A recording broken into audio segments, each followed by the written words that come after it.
carry a firearm and discharge your weapon in self-defense, you could face hundreds of thousands of dollars in legal fees and expenses. So carry the protection of CCW Safe, Self-Defense Legal Services membership. Upfront payment of all criminal and civil defense costs with no out-of-pocket for members. Unlimited defense budgets, unmatched legal expertise. Carry the same level of support police officers have. Carry CCW Safe, the highest caliber. And we're back. And I'm Chris Evan, the CEO of Survival Dispatch, and I'm joined by my friend General Vallely. Good to see you, General. Thank you. Thank you, Chris. Glad to be with you again. Happy New Year. Likewise. We have quite a few new followers, General. Could you give them the Cliff Notes version on your background? Well, sure. I graduated from West Point in 1961, went into the infantry, airborne ranger, recon, and spent my first 3 years with the airborne in Europe in the early 60s, then to Vietnam twice later on. I was a company commander over there, an aide-de-camp and an intelligence officer. And I ended up my career in special operations. My last job was Deputy Commander, U.S. Army Pacific. Then a few years later, I got picked up by Roger Ailes as the senior military analyst for Fox News. That was back in 2001, 1 week after 9/11. And I was with them for about 8 years. And then General McInerney and I formed a foundation called Stand Up America US. The website is standupamericaus.org. We've been around quite a while. We focus on national security primarily and intelligence. We also write plans. We wrote a new plan for Trump for modernizing our military. We also sent him a plan called Operation Sinaloa to take down the cartels. And so we're actively updating those plans. So we have a lot of projects this year that are planned. And I would ask anybody to come donate, help us out at standupamericaus.org. All of our 6 books that we published are on that website as well. Betrayal of Treason, Dismantling of America, and we put it all together, connected the dots for the American people, so they can understand what's happened and who created this dismantling of our Constitution and why, and also all the names that are associated with treason in America as far as we have analyzed it, including Biden, Obama, Mayorkas, our friend John Brennan, Soros, Milley. I mean, there's a whole list of them. So anyhow, there sure is. I would add as well that you're a prolific writer. Thank you. The volume of written content that you put out is significant and super high quality. And I would encourage people to check out your Substack for that as well. Thank you. Thank you, Chris. All right. So we're going to jump right in to these terrorist attacks. We've got the guy in New Orleans, New Year's Eve, who appears to be connected now to the Tesla bomber in Vegas, although there's some suspicious intel coming out of that. And then lo and behold, not only are those two connected, but they were all at Fort Bragg around the same time as Ryan Routh, the second Trump assassin. Mm-hmm. And then you have Ryan Routh and the Green Beret were both in the practice of recruiting people to fight in Ukraine, a specialist to be in Ukraine. So there's all kinds of different angles of this going on. I'm going to pull up just the first of many stories that we've got on this, and we're going to respect your time. Of course, I know you have a limited amount of time, but here's one at Fort Liberty. I don't know about you, but it's Fort Bragg to me. Always Fort Bragg. Right. Just quick question on that. Any chance this new admin will change the names back to what they should be? I understand they're going to change them back, so we'll see what happens. Yes, there is a plan to do that. Good to know. Good to know. That's fantastic. Okay, so January 1st, 2025, attacks occurred in New Orleans and Las Vegas, leading to casualties and injuries. Social media posts have highlighted that the suspects in these incidents previously served at Fort Bragg. Authorities are investigating if there might be any connections between these individuals or if their military background played a role in the events. And then breaking news this afternoon, the suspects in yesterday's attack on Bourbon Street in New Orleans and Trump Tower in Las Vegas both served at Fort Bragg. the same military base that Ryan Routh visited over 100 times before attempting to take Donald Trump's life. So some interesting stuff there, but I'll move on to the next one here. By now you've heard that the New Orleans attack terrorist Jabbar and Las Vegas terror attack bomber Livelsberger served together in Afghanistan, but phone records now show that the two recently communicated. Why is the FBI saying the two attacks aren't related when they 1000% know that they are? I don't know if I go so far as to say 1000%, but General, give me your thoughts on this. I mean, there seems to be an awful lot of coincidental stuff here, and I'm not a big believer in coincidences. What are your thoughts on these three guys being connected? Well, we know number one, thousands have come across our border. 30 to 40,000 Chinese have been flown in through not Juarez, but Tijuana, Okay. and into San Diego County. We know they've come across the border from multiple nations. We know many of them have terrorist connections, even to the cartels who have funded terrorism to a great degree. So you have all of those things playing out, and they're all over the country. We don't know where they all are.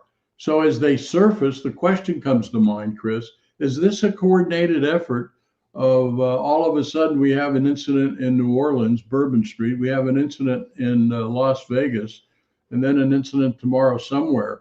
Are these lone wolf? Or are they sort of connected, like you say, at the lower level between the three gentlemen that you mentioned? Or is there a coordinated command and control that's guiding these people to conduct these terrorist operations in designated locations? Now, this is where good intelligence comes in. This is where the FBI should be focused on entirely, on these pockets. Even the gangs in Aurora, Colorado, what are they involved in?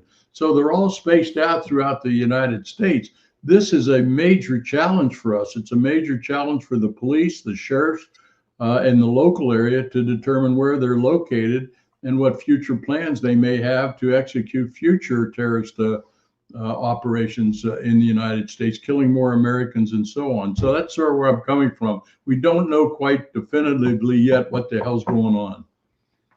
Yeah, I think that's safe to say. My personal feeling is there's an awful lot of coincidences here. If they're not related to each other, very coincidental stuff. Right.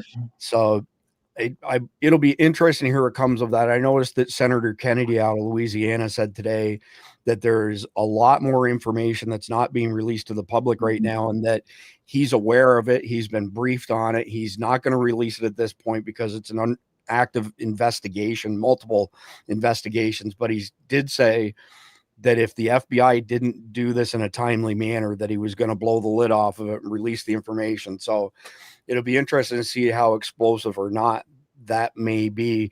Yeah. So this guy here, I don't know if you know of him. He's one of the people I follow on X. He's got quite a following, Cynical Publius. He says, okay, I'm pretty sure I was on the early on the Fort Bragg connection between Livelsberger and Jabbar.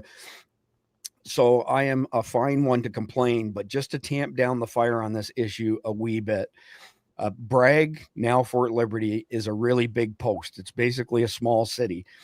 Livelsberger was Special Forces. Jabbar was 82nd. Those are totally separate communities on opposite sides of the post.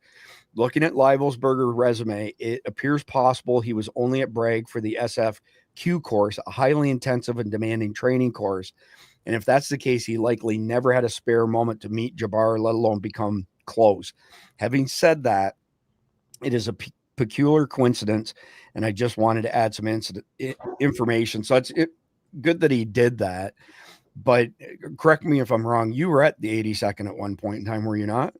Yeah, I was at Bragg too, at the special ops course there, the PSYOP course I took at Fort Bragg, and also language training before I went back to Vietnam the second time as an advisor. So I've had 3 or 4 different tours at Fort Bragg. Know it well. It's so safe to say that his assessment of it essentially being a small city is correct, accurate. Yeah. Okay, so we'll move on to the next piece here. So, General, since the last time that we had you on, we try to cover the high level, say the Cliff Notes view of whatever the main topic of the night is in 10, 15, 20 minutes. Then the people who are tight on time, they can leave. They can always go to our Patreon.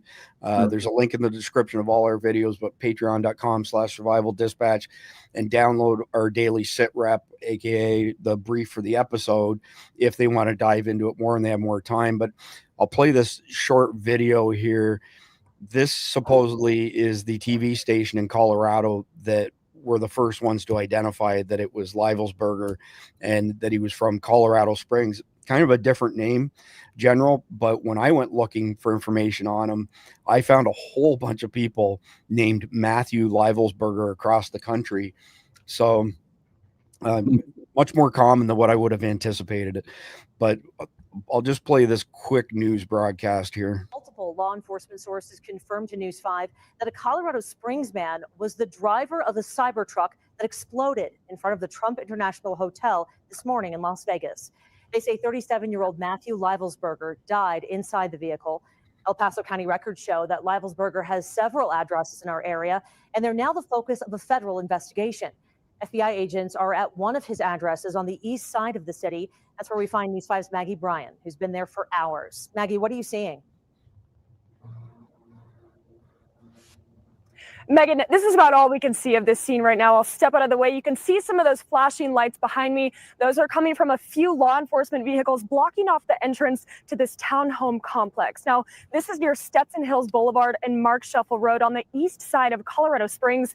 Colorado Springs police confirmed to us that FBI agents are here investigating this home. We have learned that Livelsberger is connected to this townhome. Senior law enforcement officials say he lived in Colorado Springs and was the driver of the cyber truck. Our team has seen agents out here since about 7:30 this evening. We've also been back and forth to the Stetson Hills Police substation about 3 miles down the road, where we've seen a few armored vehicles in the parking lot there. We'll be out here talking with law enforcement and trying to get any more information we can tonight. For now, in Colorado Springs, I'm Maggie Bryan, News 5. So that was at 10 p.m. Mountain time last night, I believe. So a little bit more information came out today and multiple sources. We scan everything, General, from the far left to the far right and everything in between, and try to discern what seems to be the most accurate or believable or truthful. Interesting picture here of the cyber truck having blown up. And I don't know if you've noticed it or not, but there's a number of videos online where they show people shooting at these trucks with 9mm, and they don't penetrate the skin of the vehicle. And then it sounds like when this blew up, which wasn't super high grade explosives or anything, but it essentially was driven up as opposed to horizontally. And thankfully that's the case and didn't end up killing anybody other than the driver. But I've got a whole bunch of stuff pulled up, but let's tackle it right away. So today the FBI revealed that Livelsberger his body was burned beyond recognition. There was a gunshot wound to his head, that he died before the explosion, and yet they used a paper army ID to identify him. That seems rather strange for somebody who's a Green Beret, that they used fireworks, gas cans, and that he killed himself before he detonated it, but the body's not identifiable, but his ID was there. What do you make of that, General? Well, that's awful suspect. I mean, put yourself in the position, you're in the front there, you're behind the wheel, you've driven it in. Now you got to say, well, I'm going to kill myself, but I'm going to explode what's in the trunk of the Tesla truck. And that could just be a simple igniter, which ignites a fire that ignites some dynamite sticks or C4, whatever may be back there. That's easy to do. But it doesn't seem that a special forces guy is going to shoot himself at the same time, hit a button to explode the back of that truck and it burns. I mean, it's just too bizarre, Chris, for me. There's got to be something else going on there. So there's been quite a few reports as well today, General, that him and his, I believe, ex-wife, there's been some conflicting reports on whether or not he was still married or not. There's reports that they had a baby 7 months ago, but either way, it appears that she was a hardcore Obama fan, anti-Trumper, And so initially they were trying to paint this Livelsberger in the same light that he was anti-Trump, but now he's got family members coming forward saying that he was a strong supporter of Trump. So now it doesn't square even more. Why would a Trump supporter blow up a Tesla Cybertruck in front of a Trump hotel? You couldn't write this in Hollywood, for God's sakes. I mean, why we should get a Tesla truck, fill it with explosives, whatever he had in there, dynamite, fireworks, who knows, anything that would ignite, and then pull in, then pull back out and come back, 40, 45 minutes later, shoot himself, ignite it. I mean, this is such an amateur operation. What are you trying to prove by this? It's not very well thought out. I mean, it's what's he going to be accomplished? What's the objective? You can see the crazy guy in Bourbon Street in New Orleans. Yeah, I'm going to take the truck and run down the middle of this crowd. And I'm going to bypass the barriers and go on the sidewalk and hit as many people. I mean, he had that planned out. There's no doubt about that, the guy in New Orleans. But the disconnect is with Las Vegas.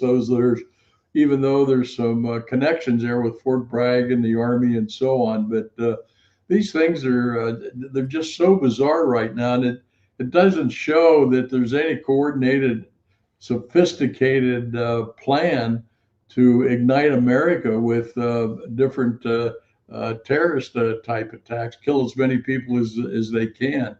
So I mean, it is kabuki theater to me. It's puzzling. So the FBI, solve this problem. Get your people out there. Use military intelligence. We need to use our military more, Chris. We're not using them enough. And we have some great capabilities in the military. And it's not that we have to create martial law now. We're not at that point yet.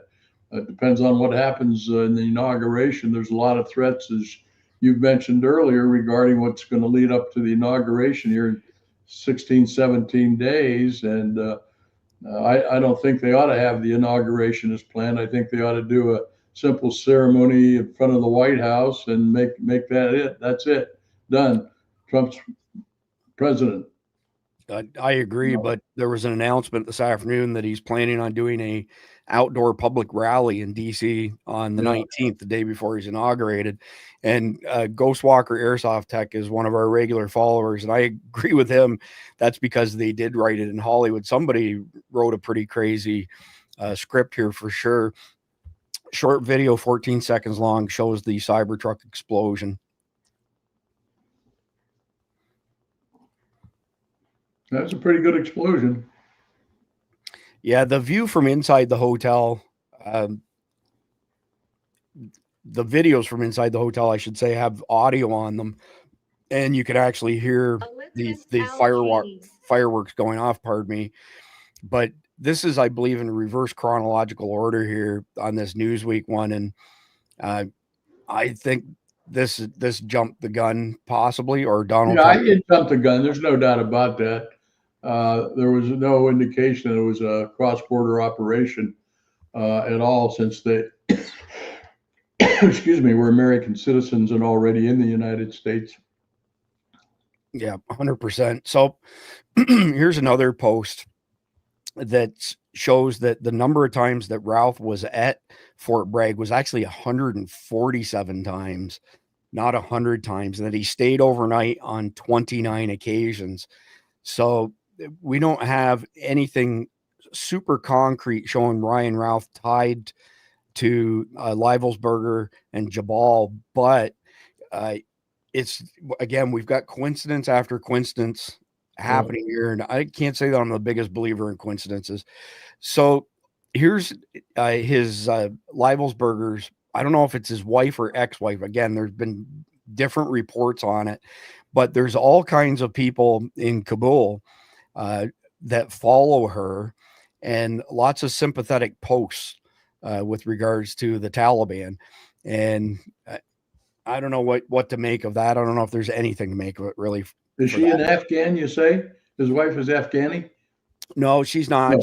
She's a white girl from Colorado, hardcore Oh, okay. anti-Trumper, but she's friends online, at least on Facebook, with a bunch of people in Kabul, Afghanistan. Again, there's nothing super concrete there, but again, there's people who are saying that this Livelsberger was like her, an anti-Trumper. Now he's got family members saying the other thing. But moving on a little bit further, so Livelsberger, and I'm pretty sure I have basically a list of all his skills in the Green Beret world that are coming up here. But apparently he had pretty extensive training and background into programming drones.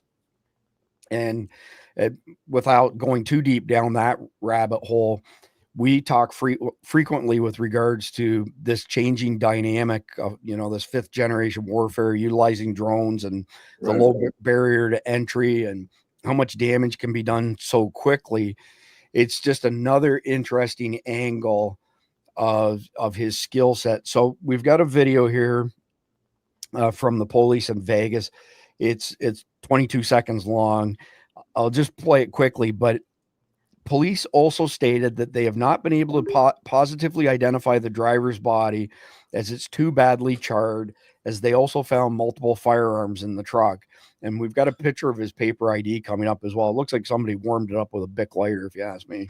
Now, further complicating this identification of this individual, we also discovered through the coroner's office that the individual had sustained a gunshot wound to the head prior to the detonation of the vehicle.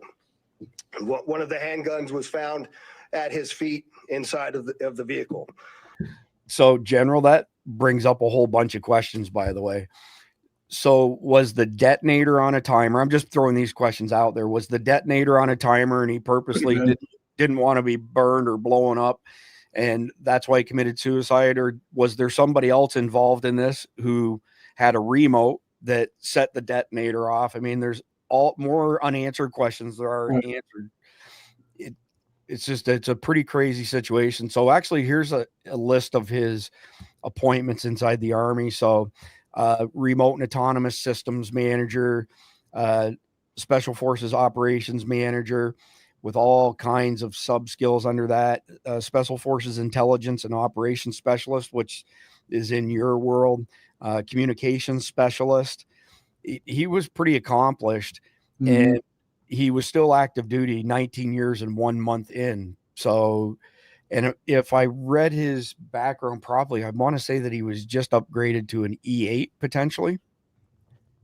I don't know if Why would he kill himself, though? What would be the motive to kill yourself? That's the $1 million question. I mean, yeah, I mean, you're not an Islamic, where you're going to blow yourself up and for Allah, it's not that kind of a situation. Are you suggesting he's not getting 72 virgin goats when he goes? Yeah, no, he's foregone that. He's foregone that. That's not going to happen. Yeah, but I mean that's bizarre. I mean, I hopefully have they positively identified the body though? No, that's the problem. They're saying that it was burned beyond recognition, so they're going off his Maybe paper it's ID. not him.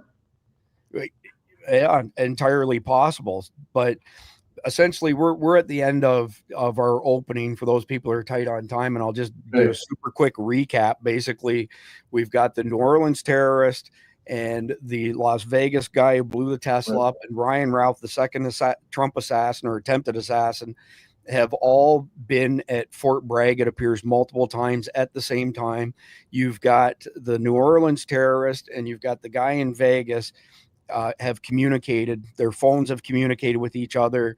They both use the same car rental application, which is kind of like Airbnb for renting vehicles. And so there's a number of things that kind of on the surface appears to connect them. And there's a lot of people on X right now, by the way, who are saying that they're joined at the hip. And I don't think we have enough intelligence to make that statement. And a lot of that is based on the fact that they're telling us who he is based on a charred paper ID that was in the truck, but he was burned beyond recognition, that they can't figure out who he was. I mean, just strikes me as nonsense. But yeah, you got to go back, Chris, to motives. What were the motives for these people? You have to examine that if you can find that out. yeah, Everything has a motive, like in a situation like that. What's the motive? Agreed. There has to be some level of intention, right? Yeah. Okay, so for those people who are tight on time, that's basically what we know as far as these three individuals potentially being connected.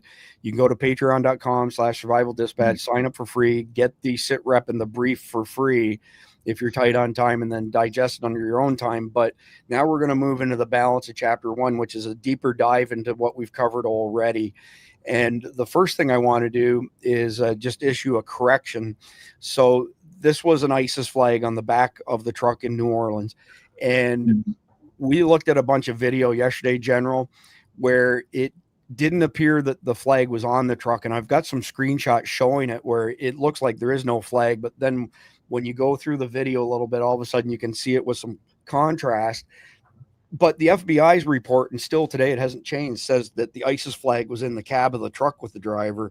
But at the end of the day, I was able to verify by going through screenshots. So there was a law enforcement officer here on this corner where my cursor is, where he did a quick 90-degree turnaround and ran over a bunch of people. Can't show that video on some of the platforms that we're broadcasting to tonight, or we'll get a strike for gratuitous violence. But this black mark right here, and it's not easy to see, but that black mark is the flag. Yeah. And, so there were people who'd made suggestions that if the flag was on the truck, why did the FBI put zip ties, snap ties to, obfuscate what it was? But they didn't. It was like that ahead of time. So I just wanted to make sure that we got this correction out there. But check this out. Here's a millisecond later in the video, and you can't see the flag. And you can't see the flag because the quality of the video is not fantastic. Yeah. And the lighting and the contrast and all of those sorts of things. So before we get into more specifics on these two events, you did a missive today on the meaning of Islam, and I put it in the brief for tonight. And if you could give our audience your thoughts on that, that would be fantastic, General. Well, I'll try to do that. Let me see if I can call that up. So no problem at all. While you're doing that, I was just going to take advantage of it to pull up the next ream of things, but I'll try to get something up here while you're doing that. So this one here, while you're looking for that, is a really crazy post that was later today. We have a major problem. Matthew Livelsberger, aka Matt Berg, changed his signal safety number just before the explosion, and then his photo and safety number changed after the explosion. So anybody who uses the Signal messaging app, that the safety number is something where you have to actually, manually go through it. It's not something that could happen arbitrarily on its own, including changing the person's picture. So this is really suspect and makes me wonder, what were there additional people involved in this? And again, all we can do is kind of speculate on that at this point in time. Here's a post from Juanita Broderick. She's on top of things. She's one of my favorite people to follow, but holy crap, he was a Ukraine soldier recruiter, like the second Trump would-be assassin. Are Trump assassination attempts connected to these acts of terrorism? And there's actually quite a few screenshots like this off of social media. Understand that his LinkedIn is down. I'm not sure if his Facebook is down, but there's a lot of coverage in there with regards to him connecting ex-military here with private contracting businesses in the Ukraine. And when you get to the brief up that you wrote today, General, just let me know and I'll stop and I'll turn it over to you. Well, what we tried to do is publish something to put in perspective what it perhaps could lead to, or what was the background of these people. And in the article, we do call it's a terrorist attack. There's no doubt about it. Except Las Vegas is more of a blow up, an explosion, and it killed one people. It doesn't look like it was intended to kill any masses of people. And so as President-elect Trump said, this is pure evil. Here we're entering a new year with hopes for another economic turnaround, build America back again, make America great in all respects, in the economy and energy and the way we do business in our justice system. But one must understand, to be a successful terrorist, one must be ready, willing, and able to die for the cause. Okay, we make that very clear. In World War II, the Japanese did it as a matter of a religious necessity called Bushido, the way of the warrior. Bushido is a moral code that governs behavior, lifestyle, and attitudes. The values of Bushido included loyalty, honor, respect, courage, and honesty, but not wanton warrior. Now, that's what's different today. It sounds like, well, anyhow, I won't go too much into the Japanese. I think you understand where they were coming from versus jihad. But Muslims, I should say radical Islamists, totally are taught from childhood that the Quran is the absolute word of God, as revealed by Allah to the Prophet Muhammad a couple thousand years ago. So it was written, and so it shall be. And that is the religious aspect of it. There have been new prophets, that's for sure. But the teaching of Islam has spread all over the world and created what we call terror across the world. We had terror before, but not so organized that it emanated out of Al-Qaeda in the Middle East and ISIS now and so on and so forth. So we wanted to make clear so people would understand what we're dealing with today. And we point out that Trump really in his first term saw the danger Islam posed on Western culture.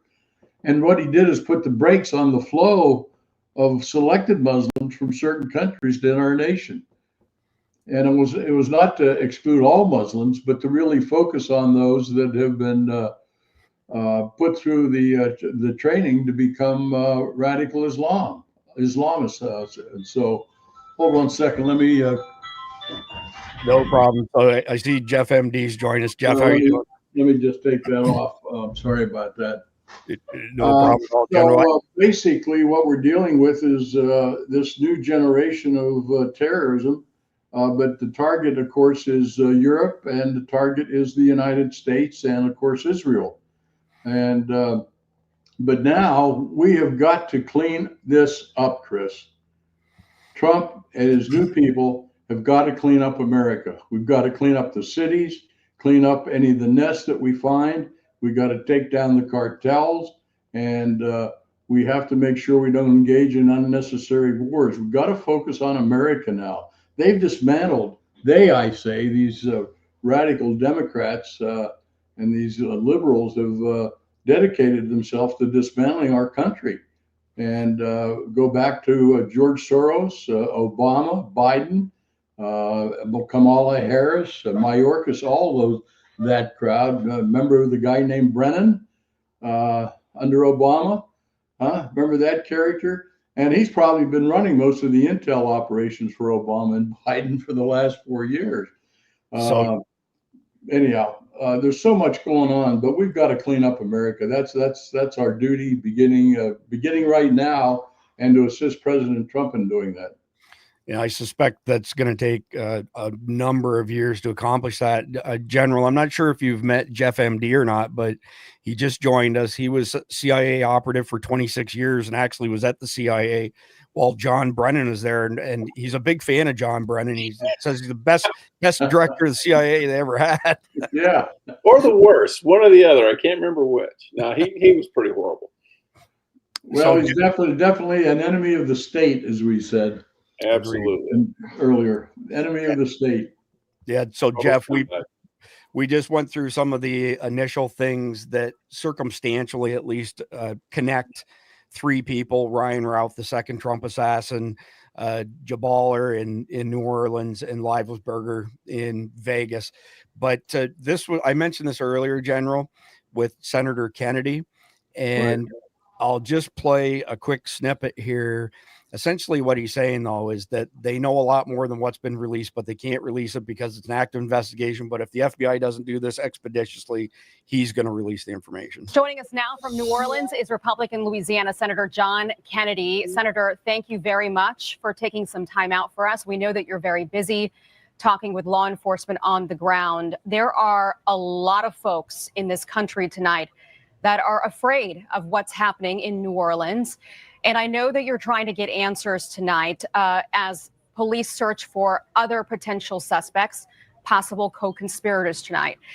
By all accounts, with this new surveillance video we have now, with what we're learning from police, this sounds to be some sort of sleeper cell, a terrorist cell on U.S. soil. Is that what you're hearing? Well, I should. There's a fine line between anger and grief, and I'm pretty much straddling that line right now. If you don't believe in objective evil, all you need to do is go walk about 30 or 40 yards that way. I'm here for two reasons. Number one, these are my people, and these are my people's guests. Number two, I don't want to hear from anybody in the federal government that they don't have the resources. Now, the White House, the FBI, Justice, Homeland Security are in charge now. We're cooperating with them. I want to give them a reasonable period of time. There's a lot of information out there. Some of it is actually true. I want to give them a reasonable period of time, but they need to saddle up and ride. We need to find out what happened here, and it's not going to be covered up. We're going to tell the American people exactly what happened. And that's why I'm down here. Yeah. We know a lot more than what's being reported, Aisha, but they are in the middle of an active investigation, and I don't want to do anything to screw it up. Okay. So it'll be interesting to hear what comes out of that. Yeah. So here's the ID that I mentioned earlier, General and Jeff. So I don't know if you caught it or not, Jeff, but this Matthew Livelsberger, who supposedly shot himself in the head before the Tesla Cybertruck exploded, and then his body was burned beyond recognition, but his paper ID survived, and this is how they ID'd him.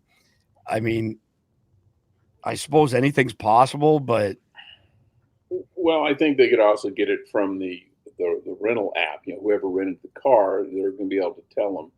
You know, because I think they're supposed to do, you know, minimal check on you, make sure you have a driver's license, things like that. It doesn't mean he's necessarily the guy in the car. And we were talking about this on the chat side before I came on, and he may have shot himself because he didn't want to burn to death. That's a horrible way to die. And I tell you, if I had a choice, I'd rather get shot in the head than burn to death.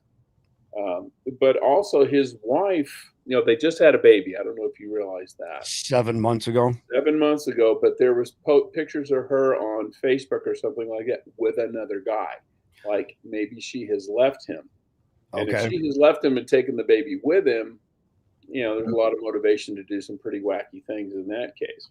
Mm-hmm. So it may have been a big, you know, middle finger to his ex-wife as much as anything, if that turns out to be the case. Right.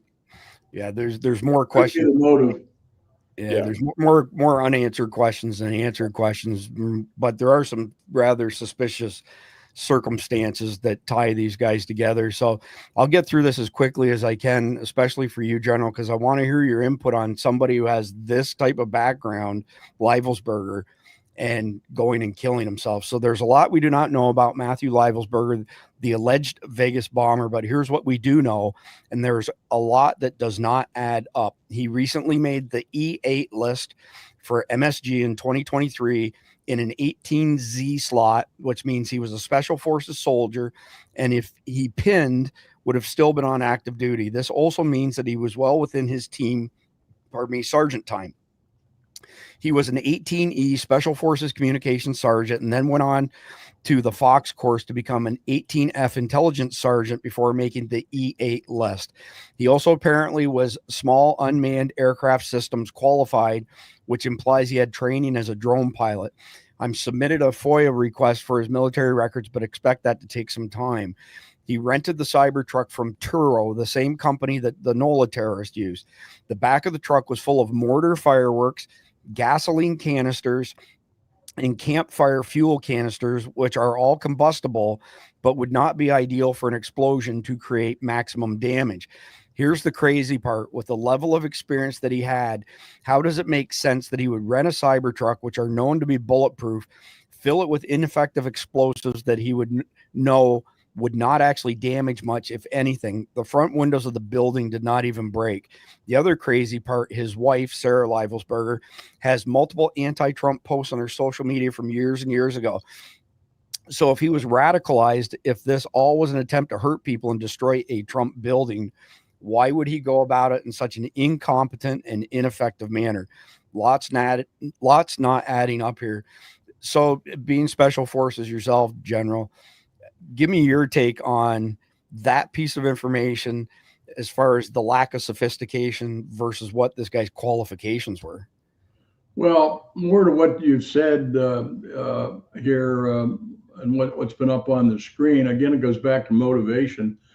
It certainly doesn't make sense that it was a planned terrorist attack against a population or against a mass of people to pull up a Cybertruck, shoot yourself, and then somehow it's ignited remotely, or you did it at the same time. Who knows, or whether that body is really his.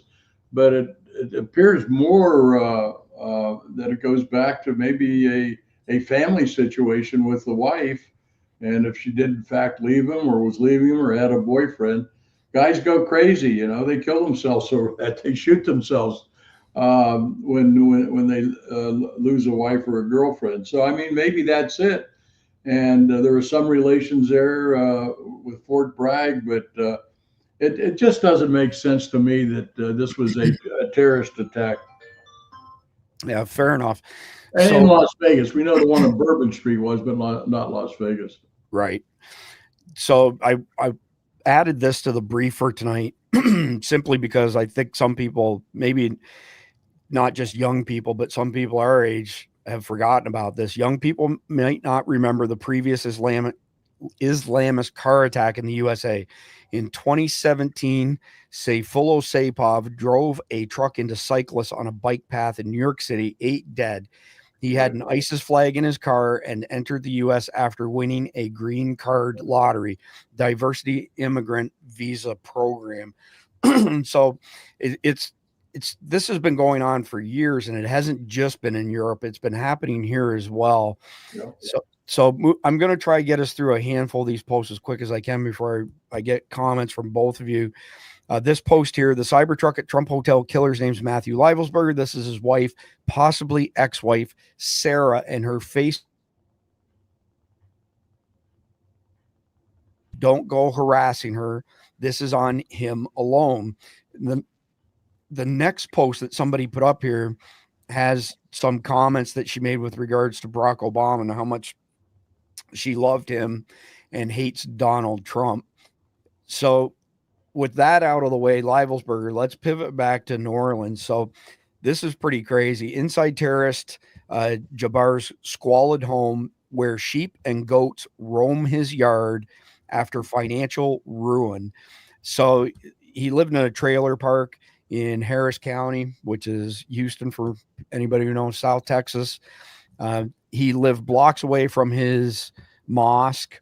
And there are lots of reports of people who know him now that said he got pretty radicalized.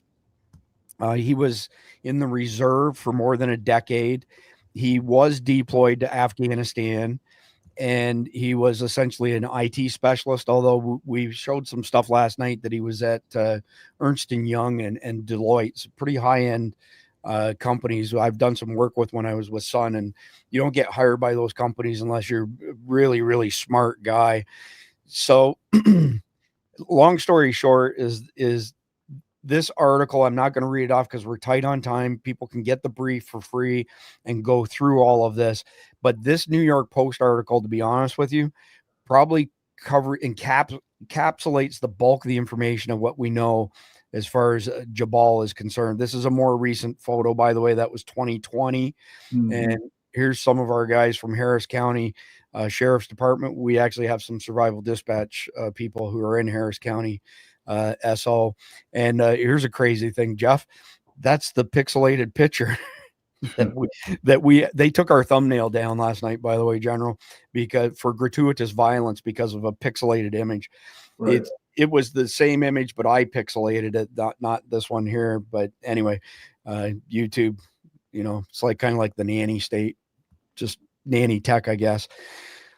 Here's a second article. I think the New York Post, to be quite honest with you, has done an exceptional job on reporting the New Orleans stuff. But in this one that's interesting, his brother specifically mentions that he was radicalized. So he was born and raised in South Texas in Beaumont, which is pretty close to the Louisiana state line. It's east of Houston. There's a little bit of overlap of information in this article as to the other one, but the most important part and why I wanted to bring it up was that his brother essentially confirmed that he was radicalized.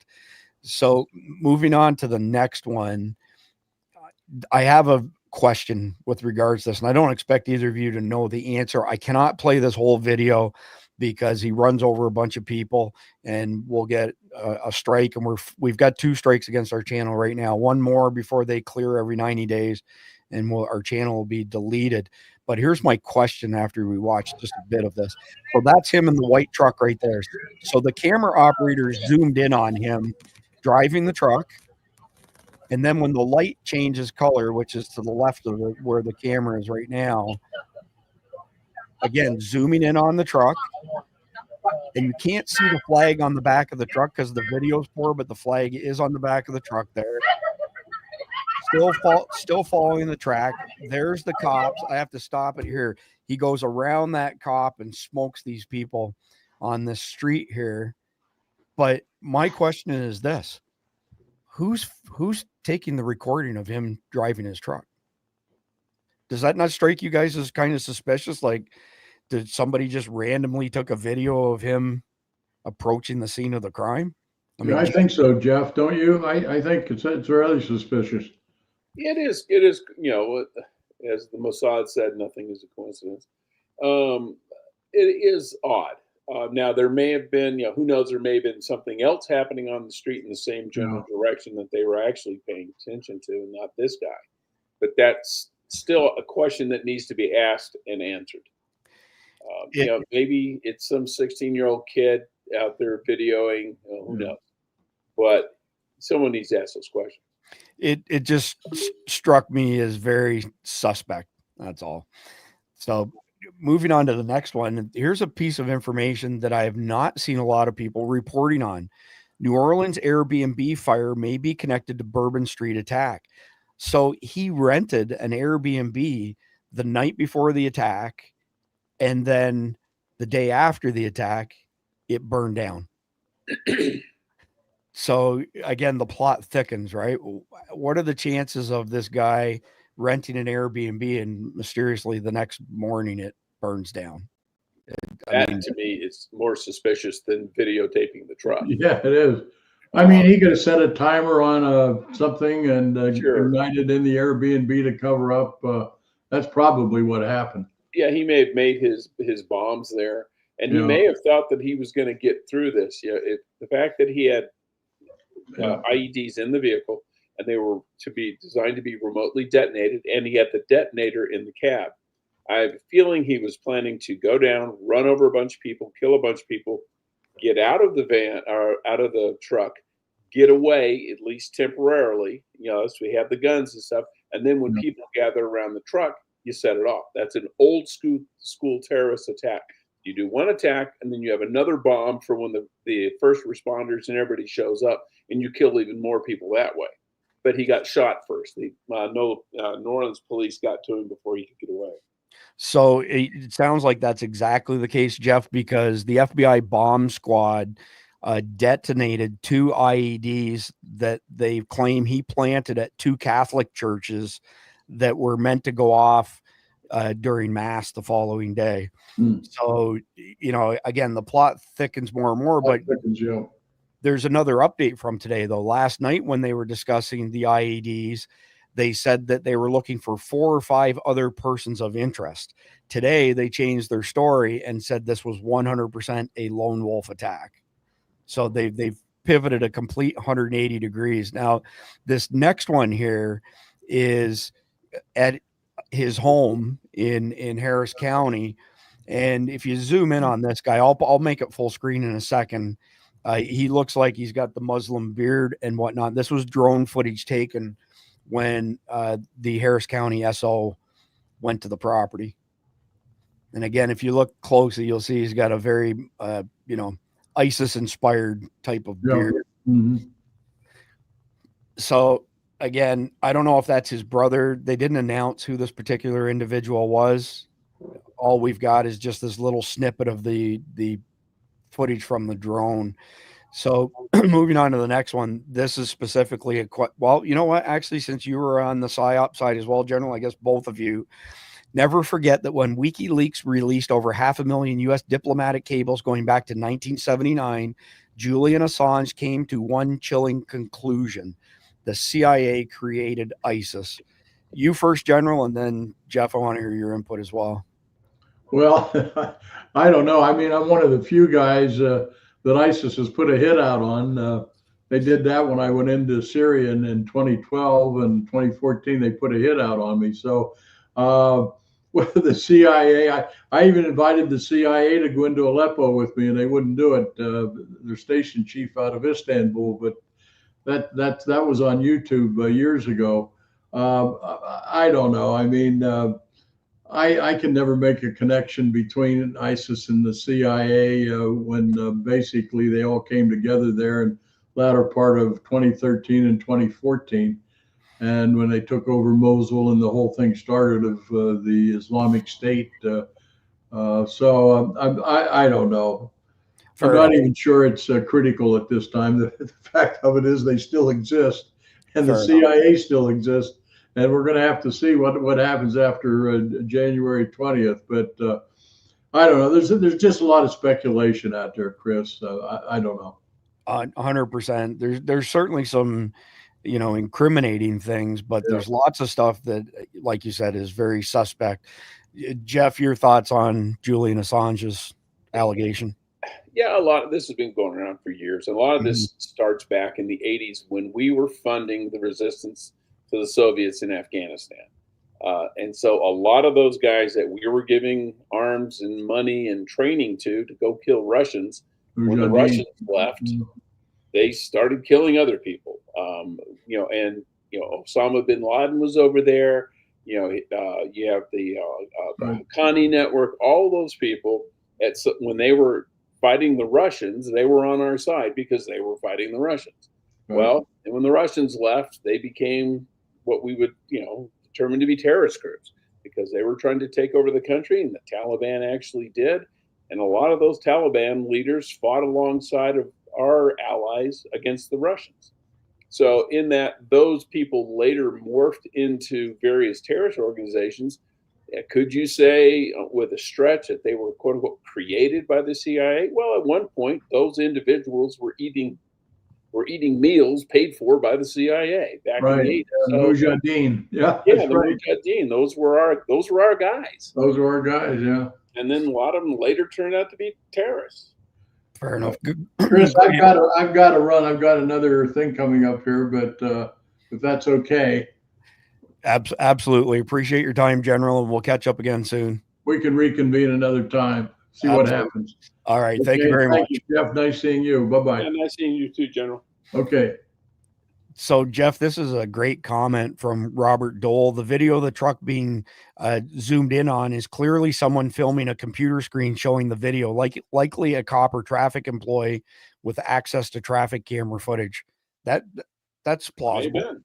Yeah, that's really plausible. An astute observation on Robert's part for sure.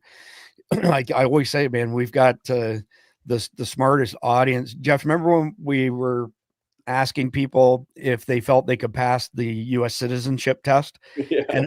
And I told you a bunch of people went and did it.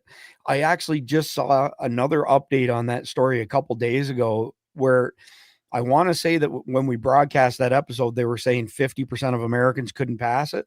The latest one that I saw said only 31% of Americans could pass it, not being up to speed on their civics, but everybody who wrote to me from our audience passed it with flying colors. So when we say our audience is smart, our audience is smart. Yeah.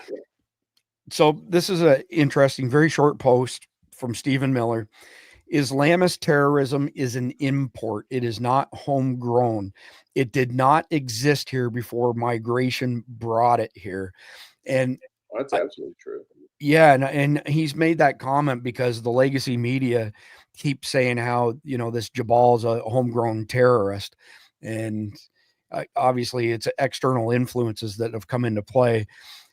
I don't like to rip off other people's podcasts, and I respect Sean Ryan, but there's a 54-second clip here where he's got somebody, you can only see him from behind, that's somehow tied to the Taliban. Some interesting comments made in this video. There's no difference between Taliban and Al-Qaeda. Their ideology is identical. They're two sides of the same coin. They both want the same thing. This message I deliver to you, the people of America. When they look at America, they don't see the United States of America. We will not stop fighting. We will not put down our weapons until we reach your lands. They see the Islamic States North America province, the Islamic States Latin American province, the Islamic States European province. Until we put the black flag on top of the White House. Just like Afghanistan to them is the Islamic States Khorasan province, ISKP, what you call them. Until we put the black flag on top of the White House. And we will defeat you, bi'idhnillah. We are coming and will destroy you. So, Jeff, get your comments, just because, you were in Afghanistan while you were in the CIA, and I have no reason to doubt that guy either, but his assertion that these terrorist groups are essentially the same thing, does that hold true? Well, Taliban and ISIS and Al-Qaeda, they're all basically the same. Okay. Taliban is more, there's a lot of ethnic Pashtus in that, whereas Al-Qaeda, traditional Al-Qaeda, was more ethnic Arabs. Okay. But they believe the same thing. They're definitely, they're Sunni Muslims. They believe in a strict interpretation of the Quran. And if you don't believe in the Quran, it's okay to kill you. And in fact, you have a duty to kill them, the infidels. Very interesting. So next one here from MJ Truth Ultra. This guy is really spot on with his stuff on X. So update: New Orleans attack. This is nuts. A mosque near the suspect's home, so Jabbar's home in Houston, Texas, directs its members not to speak to authorities. They tell their members to refer to CARE National, the largest civil rights organization for Muslims in the U.S. Send them all back. So this is a message that was sent out to all the members of that mosque. I'm not even going to try and pronounce those first couple words. I'm sure many of you have heard about the tragic events that took place in New Orleans this morning that are now being classified as an act of terror by the FBI. I want to emphasize the importance of everyone to stay very vigilant and aware of your surroundings. The safety of our community is the most important thing. If anyone is contacted by the media, it is very important that you do not respond. If approached by the FBI and a response is necessary, please refer to CARE and ISGH. Not sure what ISGH is. It is crucial that we stay united at this time as we condemn these terrible acts. Please be safe. So sorry, what does ISGH stand for, Jeff? I think it's the Islamic Society of Greater Houston. Okay, that makes sense. I think. Don't quote me on that. But CARE is the Council of Arab American Islamic Relations. Right. They're terrorist sympathizers from the get-go.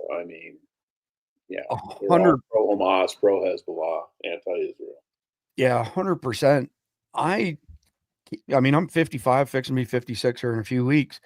In my entire life, I cannot recall anything like this happening.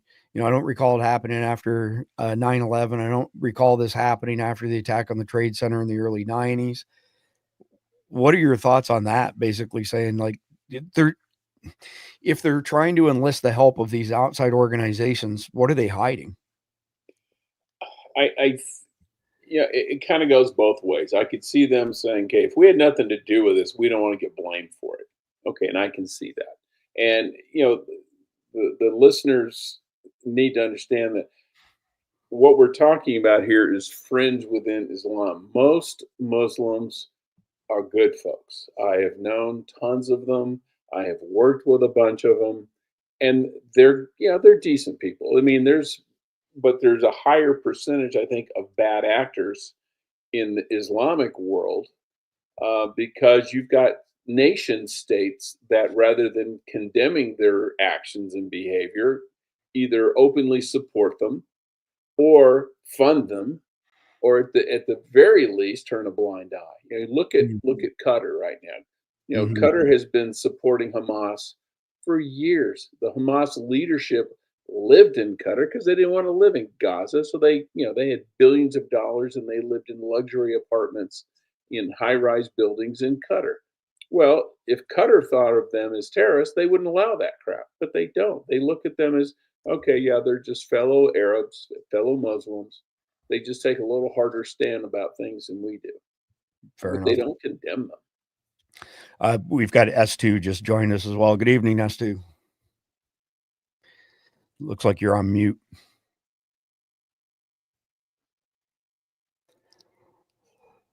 Are you with us, S2? We cannot hear you. I'll move on here while we're waiting for you to get your audio in order. So, Jeff, I don't know how much information you've got on this lady.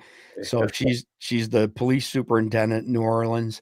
She was previously fired by the Oakland PD. She's under investigation for running over two pedestrians not too long ago. She is a trainer for DEI for the FBI and other agencies. Check this out. I'm going to play this video, but New Orleans police superintendent says she had no clue that New Orleans had sidewalk barriers to defend against terror attacks, which are now being used today. What a total embarrassment.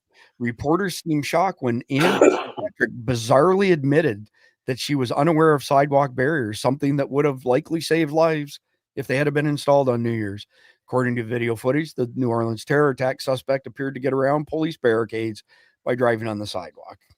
What you see behind us is what we call hardening the target. So we have brought in heavy trucks.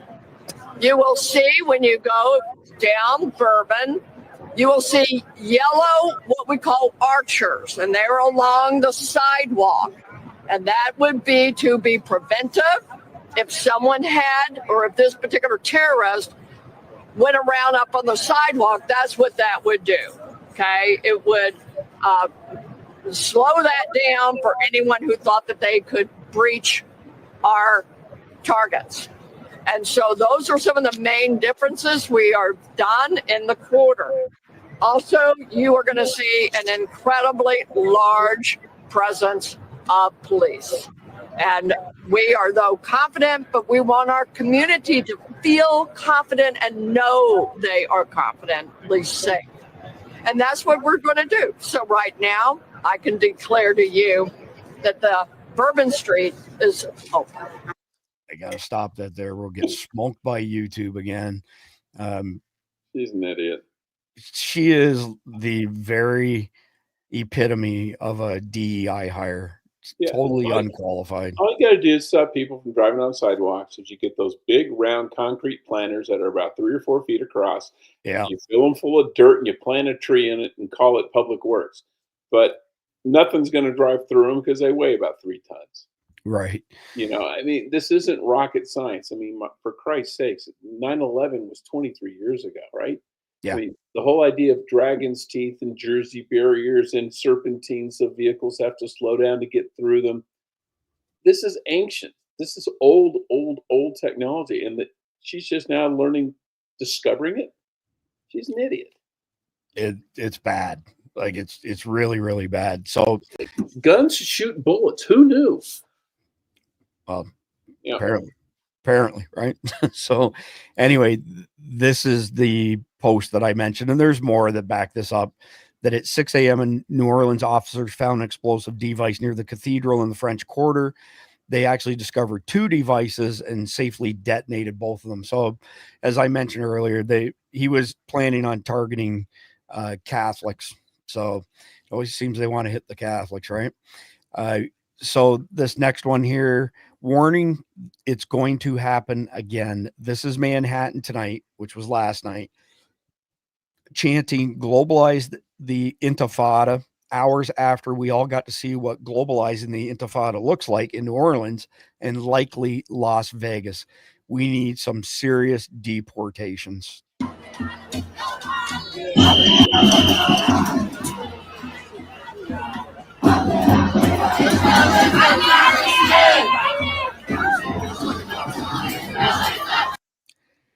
All I've got to say to that is this is not going to end well at all.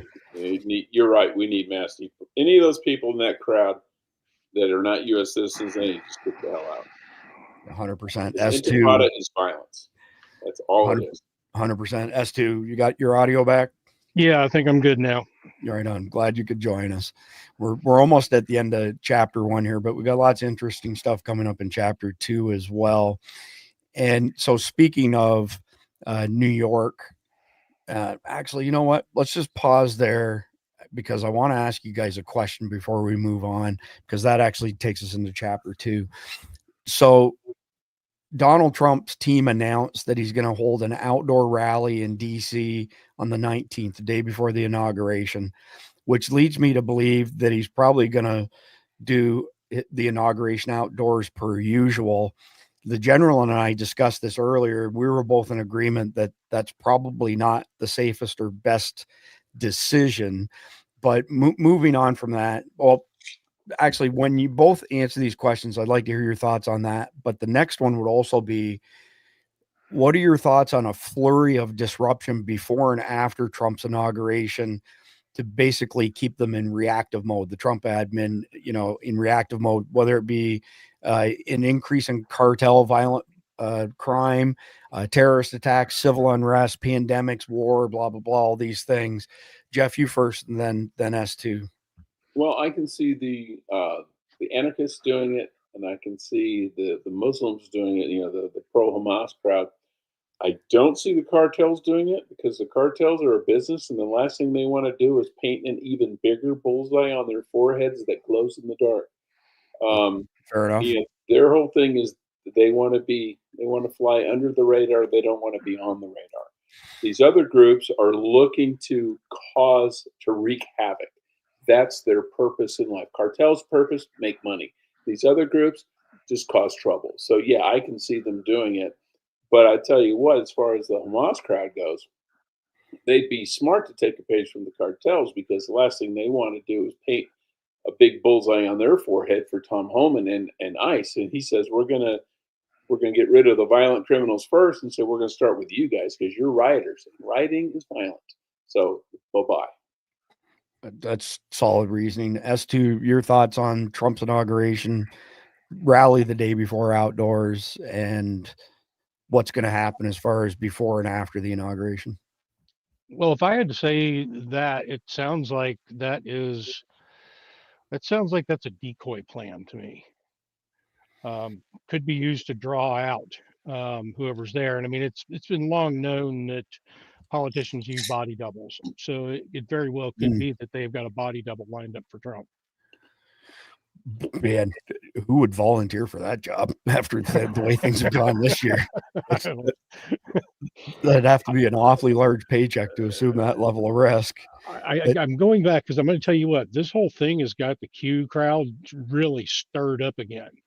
And they're coming up with some really pretty interesting stuff when we're talking about dates and events that are happening.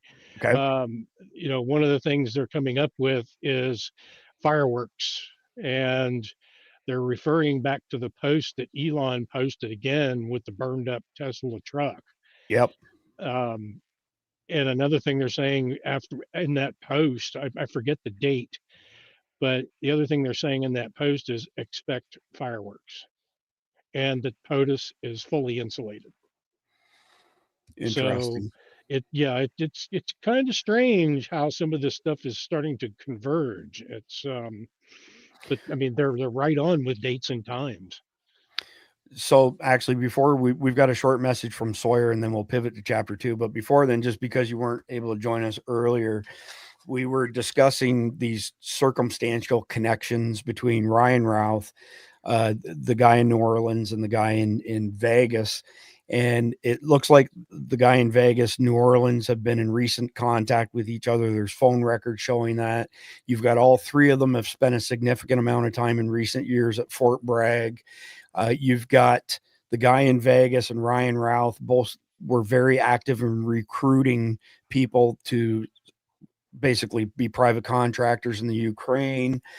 And there's all these crazy circumstantial things, but the one thing that I'd like you to comment on, then you can take it whatever direction you want to go. What do you make of Livelsberger supposedly shooting himself in the head before the Cybertruck was, blown up, and that the body was burned beyond recognition, but they were able to verify his identity because of his military ID, which was in the car and looked like somebody took a Bic lighter to it? Like, that dude is out working at Skunk Works right now. And this was clearly an attempt to cover up evidence of some sort for whatever reason. And there's a whole lot that I can add about this. I've been burning up the Signal chat today with this stuff all day. I saw that while I was in between doing stuff. We've got you here. Let's hear what your thoughts are. Well, let me pull this document up here. So, an interesting thing about Musk. So, if we look at where this happened obviously in Las Vegas. So, it suggests military government involvement, connections between the drivers and the military, as well as the involvement of government officials. Suggest possible military or government involvement. And then the question remains, how would the government be involved, specifically the Las Vegas event? And the government ties are this: Tesla's government contracts. Tesla has received significant government contracts, including a $7.5 billion contract with the U.S. Department of Energy to build a battery factory in Nevada.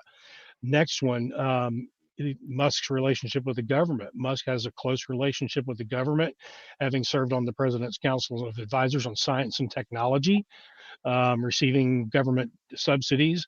The Nevada government involvement. Tesla factory in Nevada was built with significant government incentives. We also look at the Trump Hotel, who the property is actually owned by a company called TIC Las Vegas LLC. The company owns that property. The Nevada Gaming Commission, TIC Las Vegas LLC, is licensed by the Nevada Gaming Commission. But I'll skip down to the United States government involvement, where the U.S. Department of Interior has a lease agreement with the U.S. Department of the Interior, which manages the land on which the hotel is located. And there's some government officials there. So we look at military involvement. Autonomous vehicle testing. The Tesla Cybertruck was involved in the explosion, was part of a military-funded autonomous vehicle testing program. U.S. Army Research Laboratory was involved in the development of the autonomous vehicle technology used in the Tesla Cybertruck. DARPA's military research agency funded the development of the autonomous vehicle technology using the Tesla truck. And then we look at the Nevada test site. The explosion occurred near the Nevada test site, a military testing facility that's been used for a variety of military experiments, including autonomous vehicle testing. So, and we have some key military officials that are involved with this. And gee, guess who's at the top of the list? General Mark Milley, who was the chairman of the Joint Chiefs of Staff. We have Dr. Lisa Porter, who was the director of DARPA, was involved in the development of the autonomous vehicle technology. And Colonel John Bradley, U.S. Army officer, been involved in the same. So we have extensive government involvement here. And we can even take this back to the drones, if you like. In New Orleans, drones were spotted flying over the scene of the New Orleans attack, and some reports suggest that they may have been used to capture footage of the incident. In Las Vegas, drones were also spotted flying over the scene of the Las Vegas explosion. Autonomous drones, some reports are suggesting that autonomous drones have been involved in both incidences, potentially as part of a larger surveillance or intelligence gathering operation. Military-grade drones, some reports are suggesting that military-grade drones have been involved in both incidences. And we have key players in that field as well. We have Northrop Grumman, We have Lockheed Martin, and we have a company called Drone Shield that specializes in drone detection and tracking technology, has been involved in both incidences and has provided drone-related services to the United States military. Very interesting. I mean, what else is interesting, of course, is Henderson, Nevada, not too far from Las Vegas. That's like the world epicenter of military development, research and development, all that kind of stuff. So Exactly. So, like I said, I think this guy's probably out there working at Skunk Works, having a coffee right now, laughing while everybody's chasing their tails, working on drones. absolutely crazy. So, all right, we got a quick message from Sawyer Products, and we will be right back. The Sawyer Mini is the most versatile personal filtration system available. It's a perfect solution for backpacking, hiking, hunting, fishing, scouting, international travel, and emergency preparedness. At a mere 2 ounces, the Mini fits in the palm of your hand and can filter up to 100,000 gallons of water from any freshwater lake, river, or stream. The Sawyer Mini has a 0.1 micron absolute pore size. It was tested to 10 million parts of bacteria and 1 million parts of protozoa without a single breakthrough. This is the highest level filters can be tested to, so we're confident these are the highest rates of filtration available.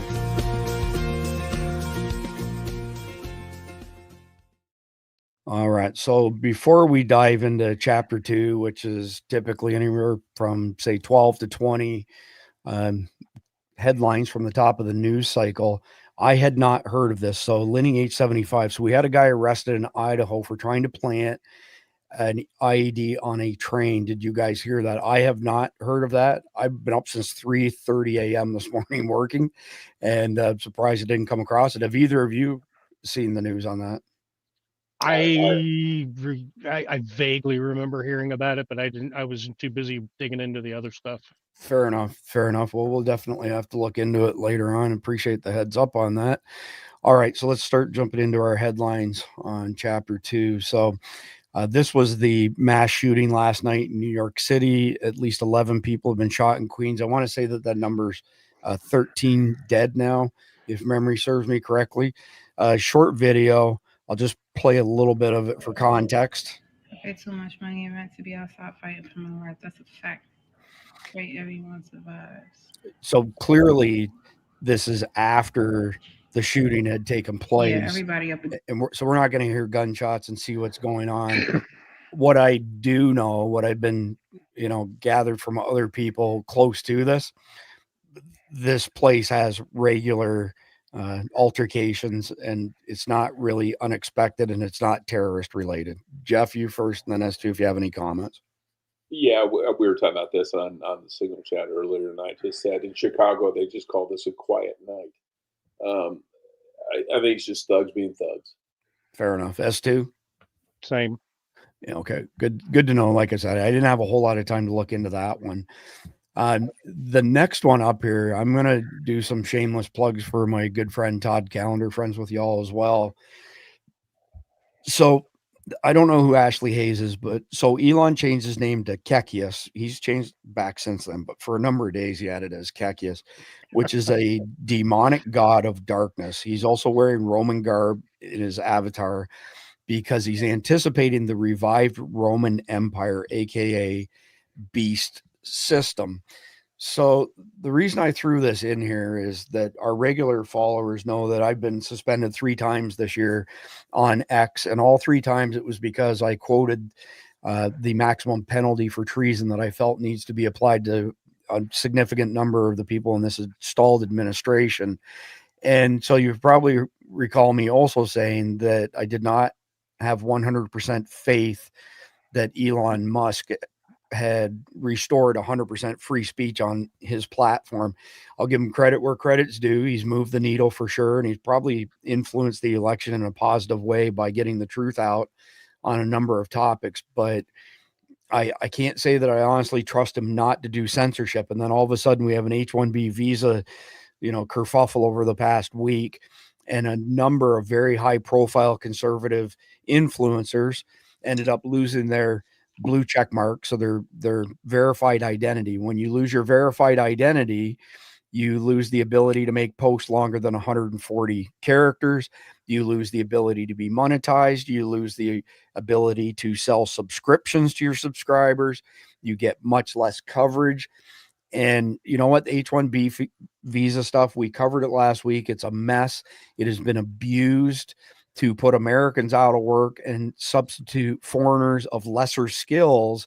And then the remaining Americans on the workforce, their workload doubles because now they have to come behind the foreigners, the H-1Bs, not all of them, but a significant number of them. And keep in mind, I come from high tech, so this is in my wheelhouse. And basically the delta between what we pay Americans versus what you can pay an H-1B visa is so significant that you can accept more screw ups and you can accept somebody having to come behind and clean it up because you're saving so much money. Elon Musk over this, anybody who didn't agree with him, he went after them last week and did all the things that I've already mentioned. So how does this relate to my friend Todd Callender? For those people who don't know Todd is the very notorious federal level attorney who sued Lloyd Austin and the DOD over the mRNA injections being forced on 400,000 troops who did not want to take it. There were 51 attorneys. Todd was the lead attorney. They took it all the way to SCOTUS. He was the lead attorney because he's been in front of the Supreme Court previously numerous times. He's also the CEO of a global insurance company along the lines of Berkshire Hathaway, but he also owns the Clout Hub, CLOUTHUB.com social media platform. And Clout Hub is really the only large scale social media platform out there that can truly claim to be censorship free. The only things that you can't put on there is illegal activity and pornography. So what I want to give Todd a shameless plug for is that he's fixing to create an entirely new platform called Liberty Club. And it is absolutely cutting edge. And we will be speaking to all of the influencers who have been silenced on X and other platforms to bring them over to it. But Todd Callender, I'm not going to tell you where he lives, but he moved years ago because of the excessive number of death threats against him. Why does he get death threats? Because he loves taking on the government and standing up for the small guy. And this is a pretty big development in the social media space, because now I have even less faith in Elon Musk restoring free speech, because if you disagree with him, he'll, smoke you. Do either one of you want to make a comment on Elon Musk's? Yeah, I can make this comment. This person is full of shit. Kekius Maximus is a meme coin is a type of cryptocurrency. Okay. And it appears to be associated with the alt-right and the phrase kek, which the folks in Peppy world know what that means. It's basically the equivalent of laugh out loud. So it's cryptocurrency. NFT is what it is. It's not the demonic god of darkness. So let's put that one. Let's put that one to bed. Well, the other thing is kind of bullshit on this. He says he's also wearing Roman garb.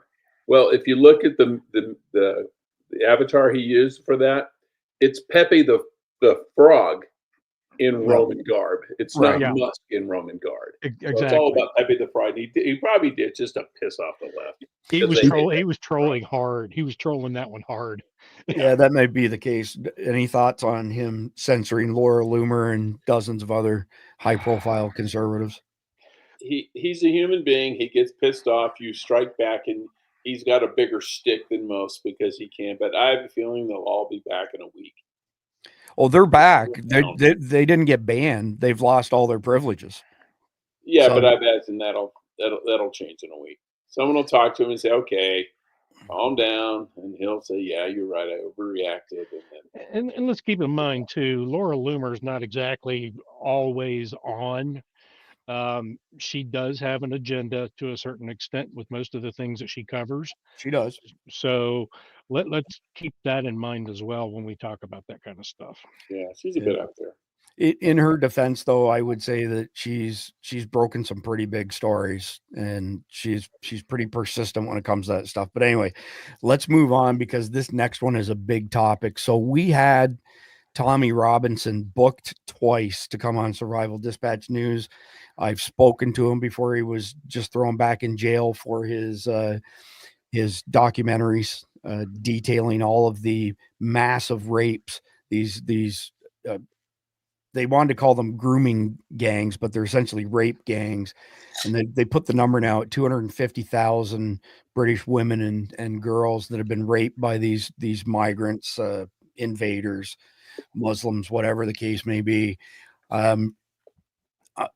This is the entire chapter 1. So I'm obviously not going to play. It's an hour and 44 minutes long, but he exposed all of the stuff that's going on. And as we know, the UK will throw you in jail if you hurt somebody's feelings. That's not an exaggeration. I actually have a video of that coming up shortly, but I wanted to put it in here so it's in the brief. So if you want to go watch it and see what's really going on over there, you can. So Elon Musk has now got involved. Why is Tommy Robinson in a solitary confinement prison for telling the truth? He should be freed, and those who covered up this travesty should take his place in that cell. And on that case, I do agree with him. So it's called The Rape of Britain, and episode 1 is 1 out of, I can't remember now how many parts. There's a bunch of them. 4. Okay, so this one here, Nicole's story. Nicole was raped and pimped at the age of 11 by members of a grooming gang in Telford, one of the many cases in that area. A man is languishing in solitary confinement in a high security prison because he dared to speak out and tell the truth about the scourge, the industrialized rape, pimping, and molestation of little girls by depraved adult men. So, I mean, this is just insanity. This is 1984 on steroids. So I'm going to play this message. This was just before he was incarcerated again, which I want to say is approximately 60 days ago. And I can't remember how many years the sentence is, but it's not a short amount of time. What can you do as an average person? The first thing you can do is speak. That's all. No one's asking you to go to battle, go to war. We can awaken the nation through speaking about these issues. Yeah. And when it's left down to a handful of people to speak, you give the opportunity to the state to crush those people. It isn't working on crushing us anyway, yeah? But it used to be a lonely place. But now there's so many more people speaking out. So my word to you is you may think you're an ordinary people, but our entire movement and our history of our country is about ordinary people doing extraordinary things. So it's time to fight for your nation. It's time to fight for freedom of speech. Are you going to sit there and just, through cowardice, let your country disappear? Because I'm not. And so many more aren't. And do you know what's been so surprising? It's the women. The British women are awake. There's an army of mothers coming for you, Keir Starmer, for your establishment. There's an army of mothers mobilising. And they won't be silenced. So that's my message. So interesting point there. He mentioned Keir Starmer, the current leader in Great Britain. Do you know what? All this stuff started in like the late 2000s, early 2010s. Guess who was the head of their equivalent of Child Protective Services? Keir Starmer. Yep. The guy's just absolutely crooked. And what's been allowed to unfold there is insane. I got a couple more I'm going to go through, and then I'll get y'all's comments on it. So even Andrew Tate is posting, "Save the UK. The natives will welcome the invading U.S. Army, 52nd state." I've seen a number of people from the UK say that recently. Next one up here. Some of us have been speaking out against the Muslim grooming gangs in Britain for decades, none more so than Tommy Robinson. Did something happen over the past day or two that everyone has suddenly woken up to this gargantuan tragedy? And I honestly don't know what sparked this interest all of a sudden, but I've been tracking this for a number of years. Like I said, I've spoke to Tommy a couple times. We had some scheduling issues. We were not able to get him on, but look how young he is here. And this goes all the way back to him speaking of the Muslim grooming gangs. I'm going to play the full minute and 27 seconds because the legacy media host here is a complete and utter asshole defending these animals who've been raping and victimizing these young girls. The only one who's been murdered by a Muslim gang, you probably don't, I do. Do you know any 15-year-old girls that you know that you've grown up with that have been raped or pimped? You don't. So I don't expect you to understand the issues. These are all personal issues of yours. Personal issues in towns and cities like mine that are happening, and they're not happening with the Sikh community. They're not happening with the Jewish community. And indeed, they're not happening with most Muslims. No, they're happening within the Islamic community. This is what I'm saying, that it's an Islamic problem. And when I'm just a simple person, so I'm just a normal person, but when I'm looking at, I have to look for where this hatred is coming from. So are you seriously suggesting there aren't white drug dealers and there aren't white gangs? Of course I'm not. No, but Sikh gangs or any other kind of? No, I'm not. But I'm saying some of these specific issues are coming from the Islamic community, solely the Islamic community. Terrorists wanting to blow us up. Constant hostile activity towards our youth, all these problems, and from sitting back, there's got to be something it's coming from. None of the other communities are spreading it, so we're a symptom of the problem. The English Defence League. You're claiming that community is spreading it. Actually, what we're talking about Members here. of the community. Yes, exactly. As you could talk about members of the community. white community doing all sorts of atrocious things. Yeah, but not 24-year-old groups of 10 of them hanging around outside school gates. You've never seen a white gang? And purposely targeting. Never seen a white gang? Are we going to pretend that Muslim groups are not out there purposely targeting our youth and pimping them?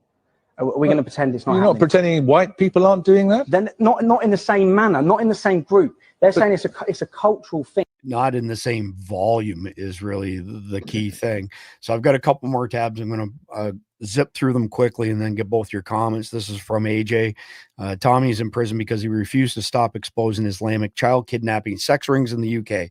They say he violated a court order when he put a film out exposing how the government was actually working with the pedo groups. Keir Starmer called for Tommy's arrest and needs to be put in prison himself for crimes against humanity. Tommy Robinson, you are a hero and we love you. So at the center of this as well has been J.K. Rowling.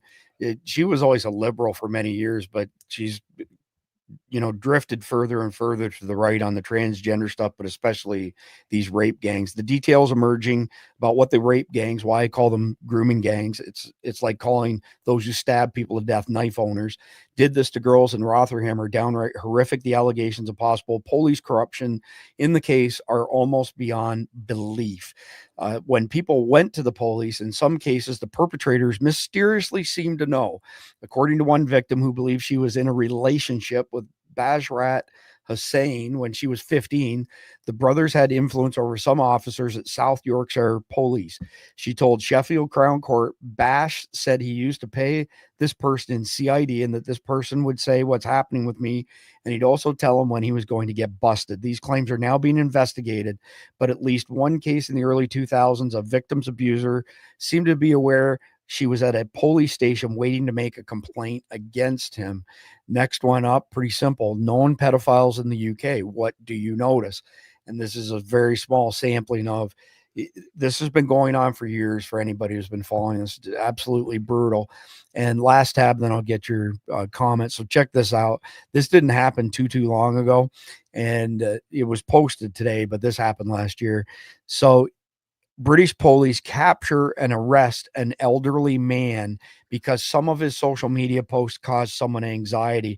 So they've thrown over 3,000 hardened criminals out of prison early to make room for people who hurt other people's feelings online or who publish videos showing bad behavior on behalf of these Muslim invaders.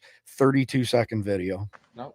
The British Hampshire police would realise how ridiculous this is. It is. What did it need to come to? Tell us why you escalated it to this level, because I don't understand. I posted something that he posted. You come to arrest me, you don't arrest him. Why has it come to this? Why am I in cuffs? Because there's something he shared, then I shared.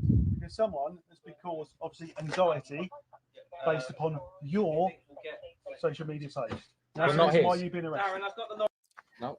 Being arrested because you caused somebody anxiety from a social media post. Jeff, you first on Tommy Robinson's situation in that last video. You're on mute, Jeff. You don't have a right not to be offended. Get over it. Life is a contact sport. And what amazes me is you've got governments enforcing this bullshit, and it's just because they can. Because the offended groups make a lot of noise and old white guys don't. And so they are just pandering to, be it the trans community, the gay community, the Muslim community, pick the community.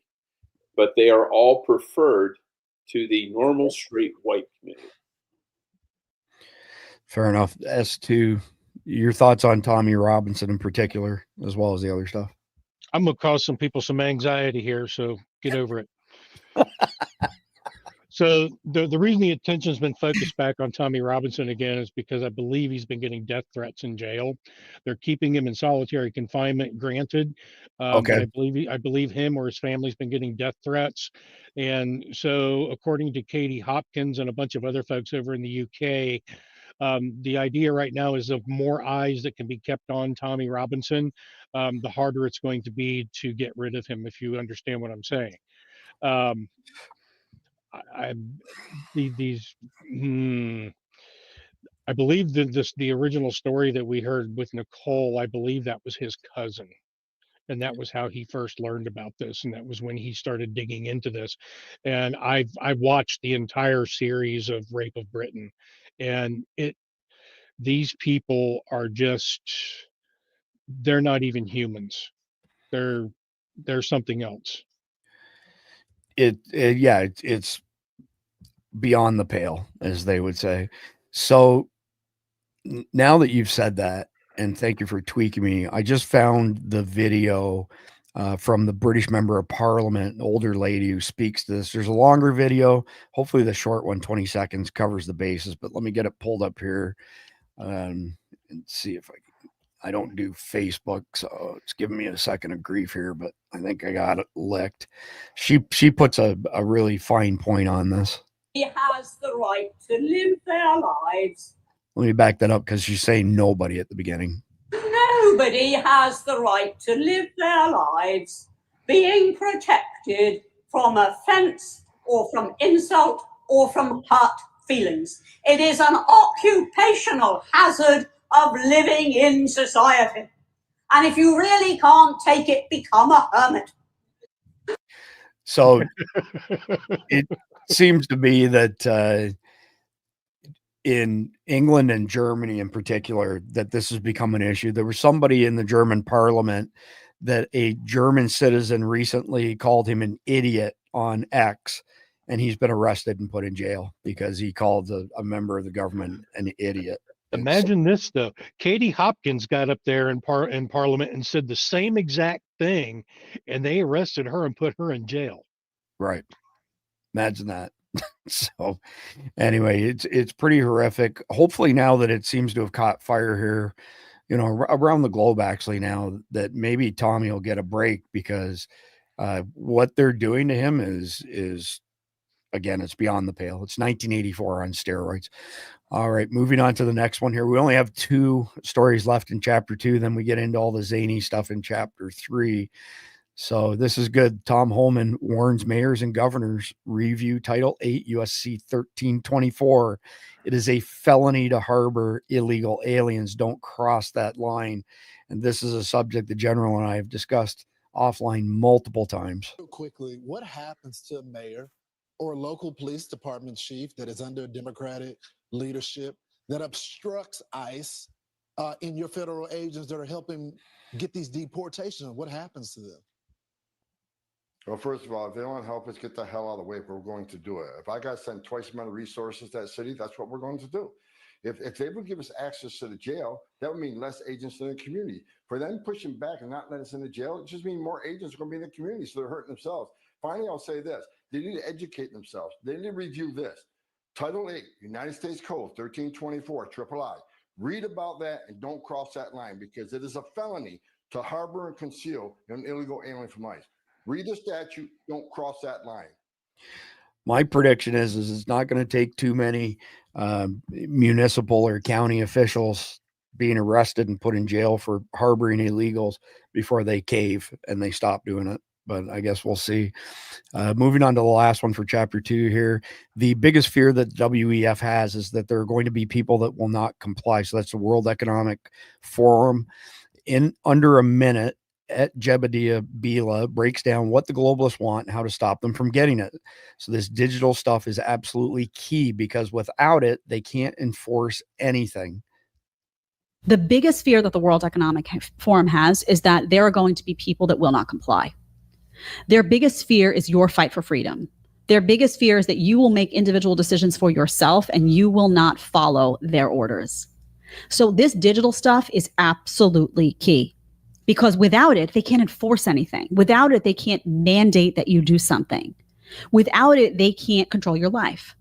So I don't care if you're talking about carbon emissions and what's safe and effective as far as they are concerned. I don't care if they're talking about an experimental injection, a series of injections, whatever they may be, and what's safe and effective as far as they're concerned.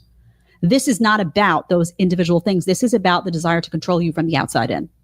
And if they have a digital process whereby they can restrict your movement, your behavior, and your decisions with the click of a button, you are done.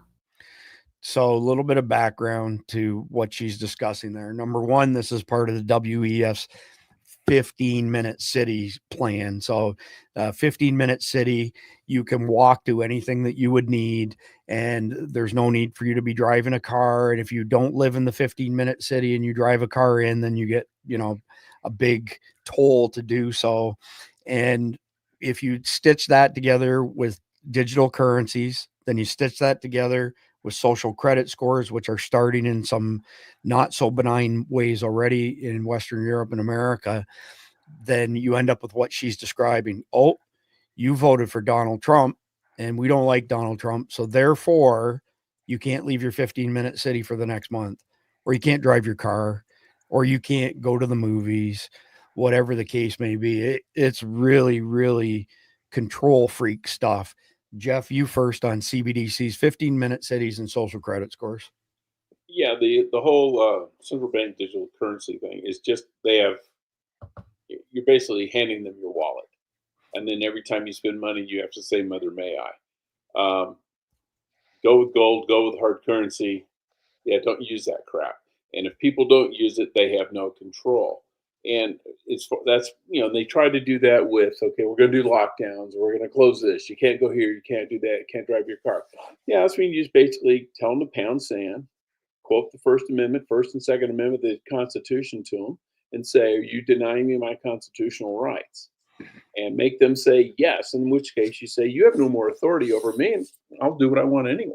And if you stop me, I'll consider it assault. We need more people to just basically stay up and say, go F yourself. We're not doing it. I'm never taking another government vaccine again. I can tell you that. And Right. I'm not going to use central bank digital currencies either, for that matter. And if they say your carbon footprint's too large, first thing I'm going to do is throw another log on the fire. I don't even care if it's not even cold outside. I will do 10 times worse what they think or what they want just to spite them, because I'm that kind of an evil little bastard. Fair enough. Stu, your thoughts on this topic? I have a shirt that says I'm a grumpy old vet and I do what I want. I will put my carbon footprint up their ass. Yeah. Yeah. I think that's a great conclusion. Okay, so before we go into chapter 3, I mentioned a quote the other night ago, and I paraphrased it because I couldn't quite remember what it was. And one of our followers sent me the quote. Now I can't remember what their name is, but basically the quote is, there are 3 kinds of lies: lies, damn lies, and statistics. That's what I was trying to come up with there, Nego. So I appreciate you sharing that. All right, before we get into the zany headlines and stuff, I want to mention our friends at Black Forest Supplements and their NMN supplement here. There's links down below.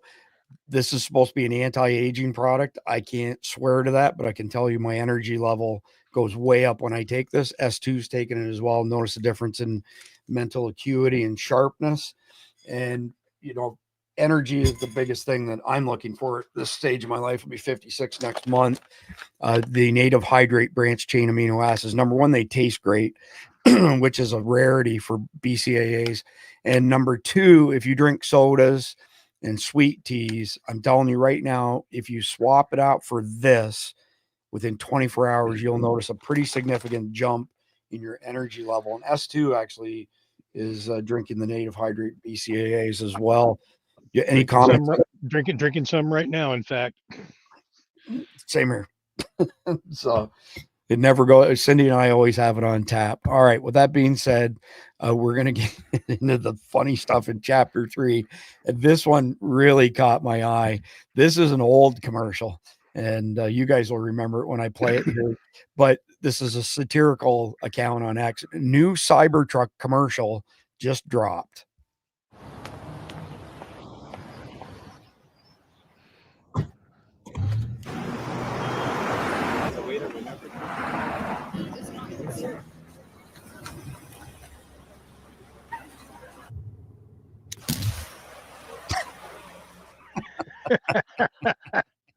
Bet you can't do it again.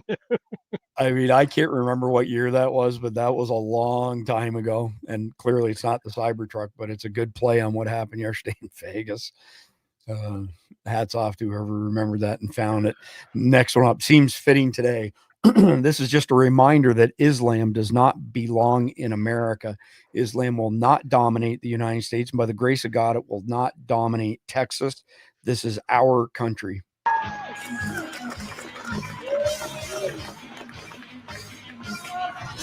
I proclaim the name of the Lord Jesus Christ over the capital of Texas. I stand against Islam and the false prophet Muhammad. Islam will never dominate the United States, and by the grace of God, it will not dominate Texas.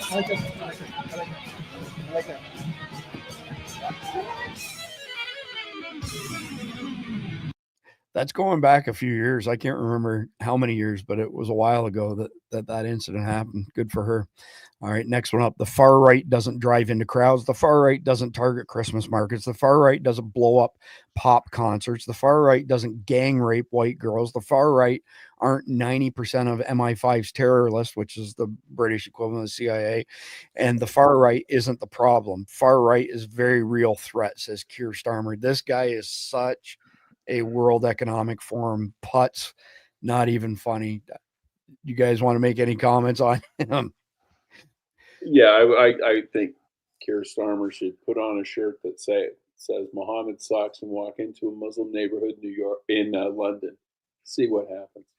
Yeah, I told you my wife was in London a few years ago for work, and she was staying in a really nice hotel, and she walked out on the sidewalk. She had some time. She wanted to go for a walk, and she went to the left instead of going to the right. And she said within a couple blocks, she was in the middle of whatever you want to call it now, you know, the equivalent of Kabul, Afghanistan, and downtown London. And she skedaddled out of there pretty quickly. And as you know, my wife's in good shape and she can defend herself, but it was not a good place to be. All right, moving on to the next one. Watch MSNBC's Morning Joe show highlight a damning chart of the illegal migration spike over the last 4 years under Joe Biden's failed policies. Well, they're John Brennan's and Obama's, but whatever. So, Steve, let's turn to your second chart where you highlight how the border and climate change were major issues in the year that was. The border, yes, that's exactly right, of course, Jonathan. The border was not Biden's finest moment, frankly. You can see what happened here. And Trump is not wrong when he talks about how border crossings were quite low. They were running about 74,000 a month when he left office. And they, in fact, did shoot up. Some of it was some things Biden said and some ways that they put a moratorium, for example, on deportations. But in fact, we did get up here almost to 300,000 a month. But what maybe people don't entirely know is that border crossings have come back down almost to where they were under Trump. They're running at about 100,000 at the moment.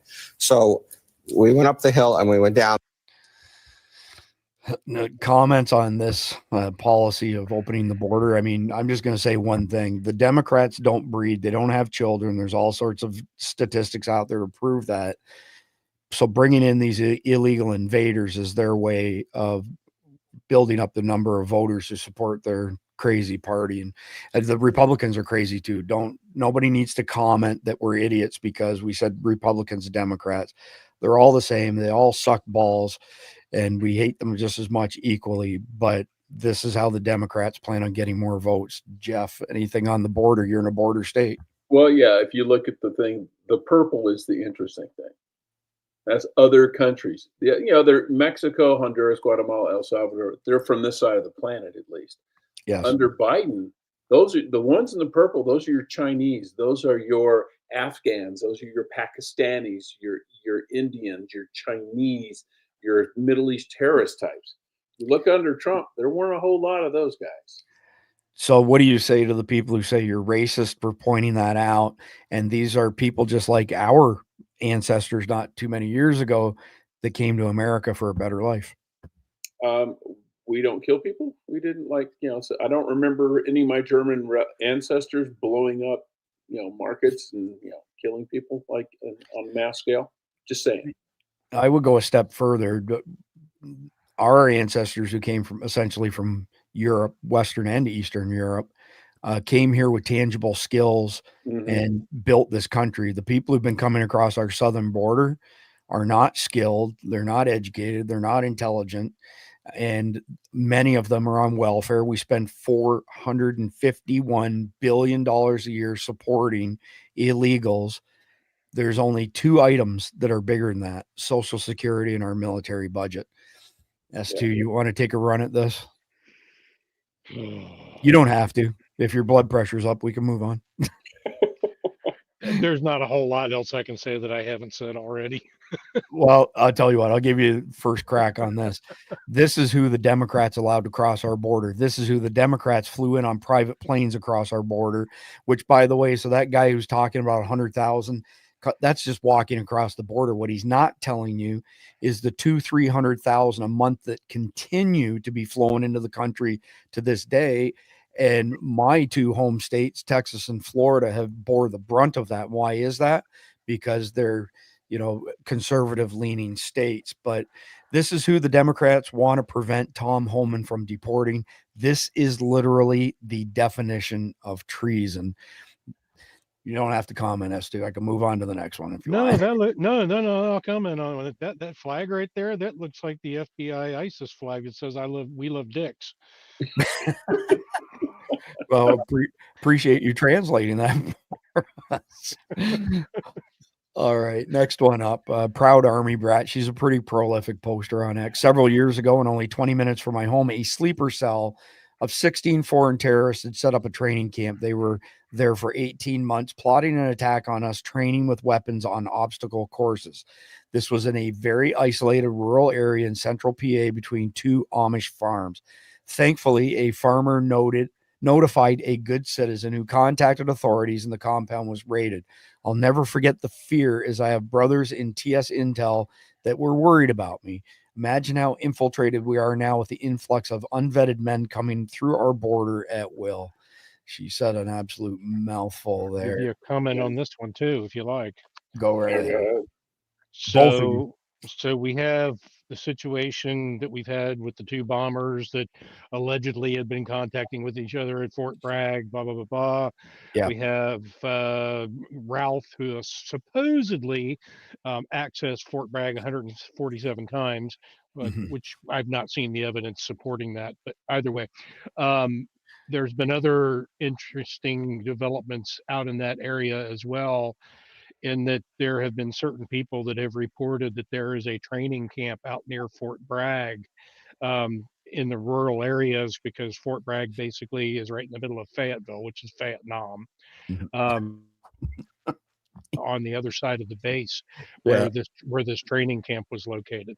And they have been observed out there training with AK-47s, and there's also been some talk of certain level of explosives that have been seen there. And yet they can't do anything about it because they're on private property. Right. Yeah. The same thing's been happening around Boise, Idaho. It's been going on in upstate New York for many years.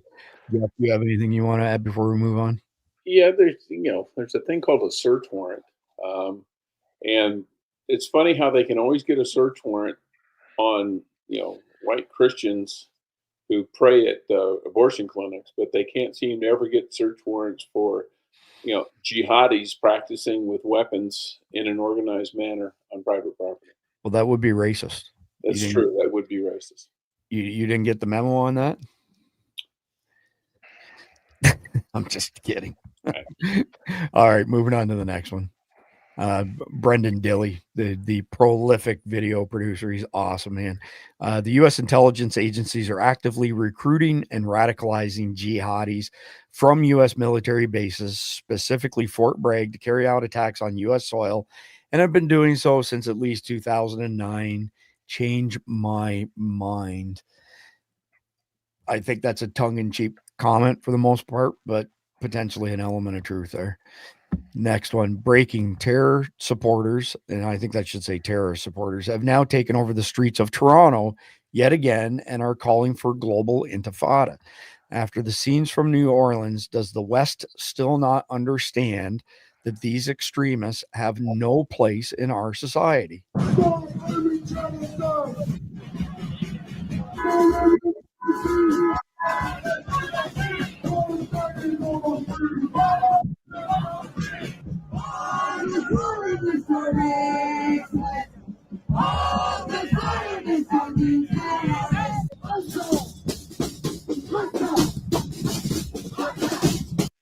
The high school called. They want their drum back. Oh shit! Yeah. How about the goat farmer called and wants his goats back? All right, this is a good one here. Don't worry, the New Orleans chief of police is on the case. You know what's scary about that? What? They reported her as being 82. Yeah. She's only 65. She looks like she's 165. Yeah, boy, she looks mummified. Yeah, crazy, huh? Just remember, if you are having a bad day, someone else is having one that's worse.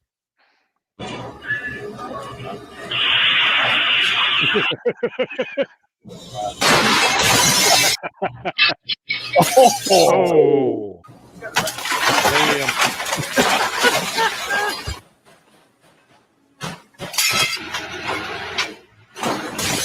That's coming out of your check. Oh.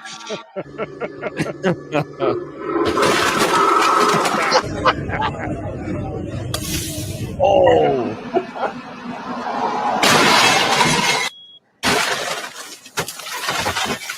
What?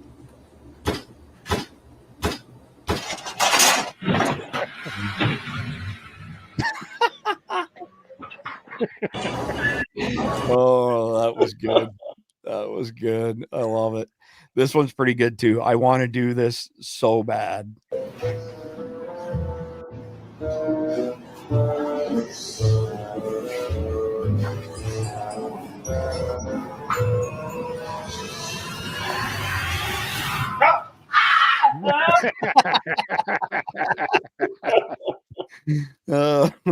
Golly. All right, and this one here, ISIS is laughing at us. There's another DEI hire for you. It's Meal Team 6. Oh, sure is. But they haven't lowered the physical standards for joining the FBI. Just right. All right, woke. Adjective, a state of awareness only achieved by those dumb enough to find injustice in everything except their own behavior. And next one up, this is freaking hilarious. When a woman says 5 minutes, think like 5 minutes left in the fourth quarter and both teams have all of their timeouts. No shit. Not my wife. My wife says if you're not there 15 minutes early, you're late. Yeah, my uncle used to say that all the time. And this is a rather interesting bipod.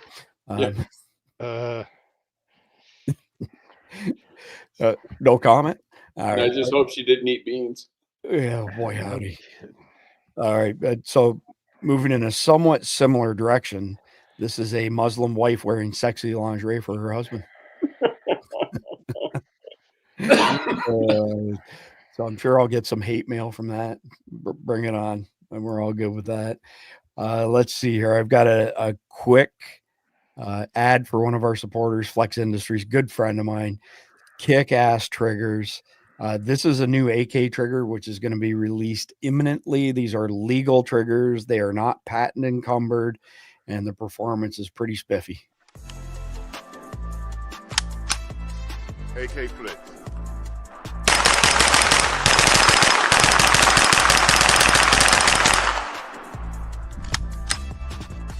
AK Flex, the crazy part about this thing, it can fit in all platforms. This right here is in a 9mm. We running in the 7.62, 5.45, short, even in the Draco, the long 16-inch.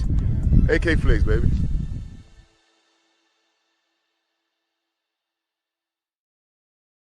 So that's my buddy Reggie. That's not the guy who owns the company, but he's a super guy as well. And Tactical Carl does some of their content as well. But if you go to flexindustries.com and use the discount code SD, as in Survival Dispatch 1717, you get 17% off. And they've got some triggers. They got a G Flex trigger, fits in all Glocks, that is 100% legal, unlike a Glock switch that's got pretty good performance as well. And if you take a Glock, say like a Glock 19, and you put it in a like a CAA micro chassis that turns it into essentially a small SBR, the trigger works really well in that format. So anyway, when you support our sponsors, whether it's CCW Safe, Native Hydrate, Flex Industries, they give us compensation for running the ads. We do not get affiliate compensation, but that allows us to put in countless hours. I'm telling you, I started on our brief for tonight, this sit rep, at 3:35 a.m. this morning Eastern time.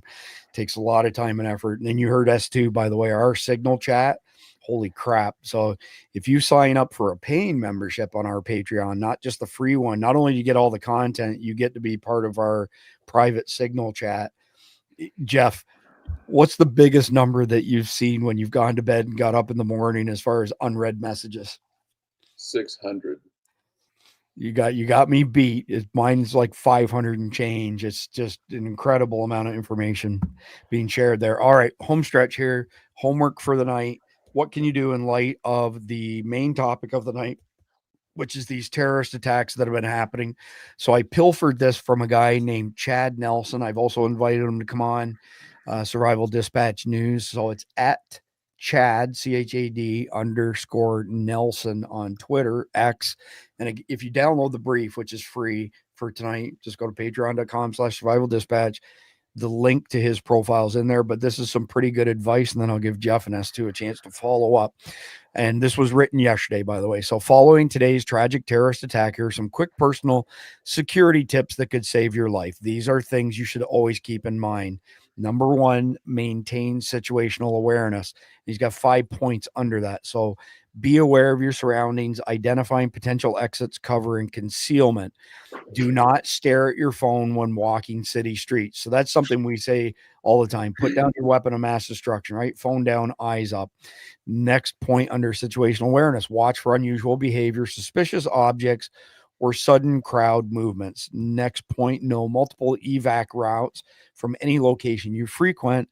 And the next one, identify potential defensive positions in hard cover, concrete walls, engines, blocks, thick trees. I will add that if you're in an urban environment, you've got X and Y axis, but you also have the Z axis. So pay attention to what's above and not just left, right, forward, backwards. If you encounter a terrorist attack or other violent situations, get off the X. So that's basically the X is where you're going to get smoked. Move immediately upon identifying a threat. The X is your position when the attack begins. Move perpendicular to the attack, not directly away. Use quick, unpredictable movements to make targeting difficult. By the way, you'll see highly trained individuals running to the problem and not away from the problem, because if you're armed and you hightail it, you turn around and run, there's a good chance you're going to get shot in the back if you're truly in a spot where you can't get conceal and cover. And you're far better off closing that distance as you sling some lead. Hopefully you never end up in that situation, but take professional training instead of my word.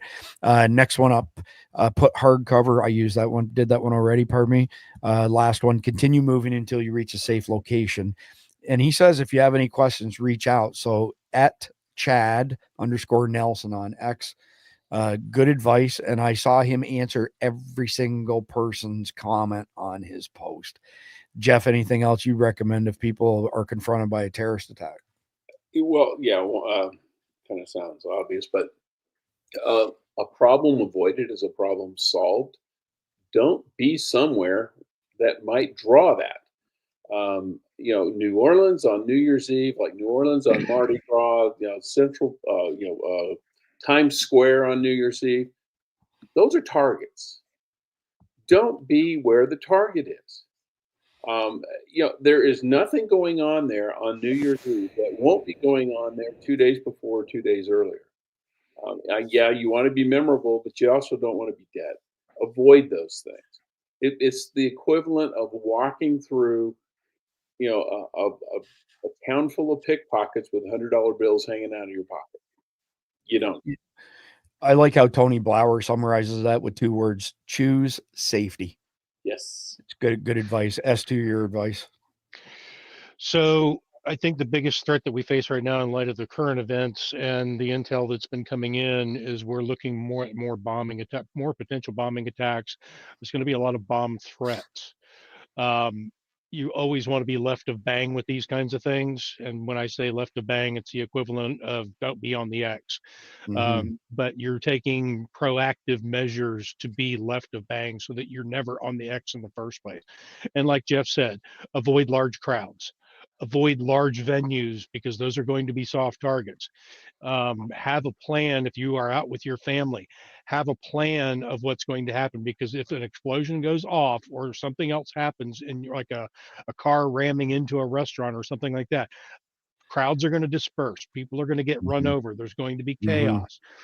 And one of you two, if you've got kids with you, you grab your kids and you hightail it off, but have a plan to reconnoiter later on at a location that only the two of you know or the kids know, but have that plan with you and your family to be able to get back together and when the chaos is over.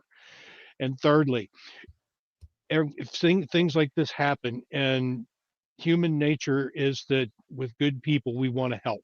Okay. When people are hurt, they want to help. So one of the worst things that you can do in the situation, if a bomb goes off, is to go towards the source of that explosion, because chances are very good that there's going to be a secondary device where they've used that, as Jeff mentioned earlier in the show, to draw first responders and other people into help. Thirdly, have medical supplies like an overloaded IFAC or medical bag in your truck loaded down with medical supplies such as tourniquets, pressure bandages, and things like that. So that way, in the event that you can help, you can drag the victims away from the scene rather than going to it, get them behind cover, and you can help apply that first aid, but get some training on that as well. So those are my recommendations. Yeah, and I'm glad you mentioned that, because that's probably the area that people get the least amount of training on, because it's not sexy, right? It's fun going to the range and shooting guns. It's fun running and gunning and getting trained with that. It's not so fun doing the medical stuff. I want to give a shout out to a young fellow in his 30s in Portland. His company name is mymedic.com. We have no affiliate relationship. We don't get paid any commissions by him. I don't even have a discount code for you.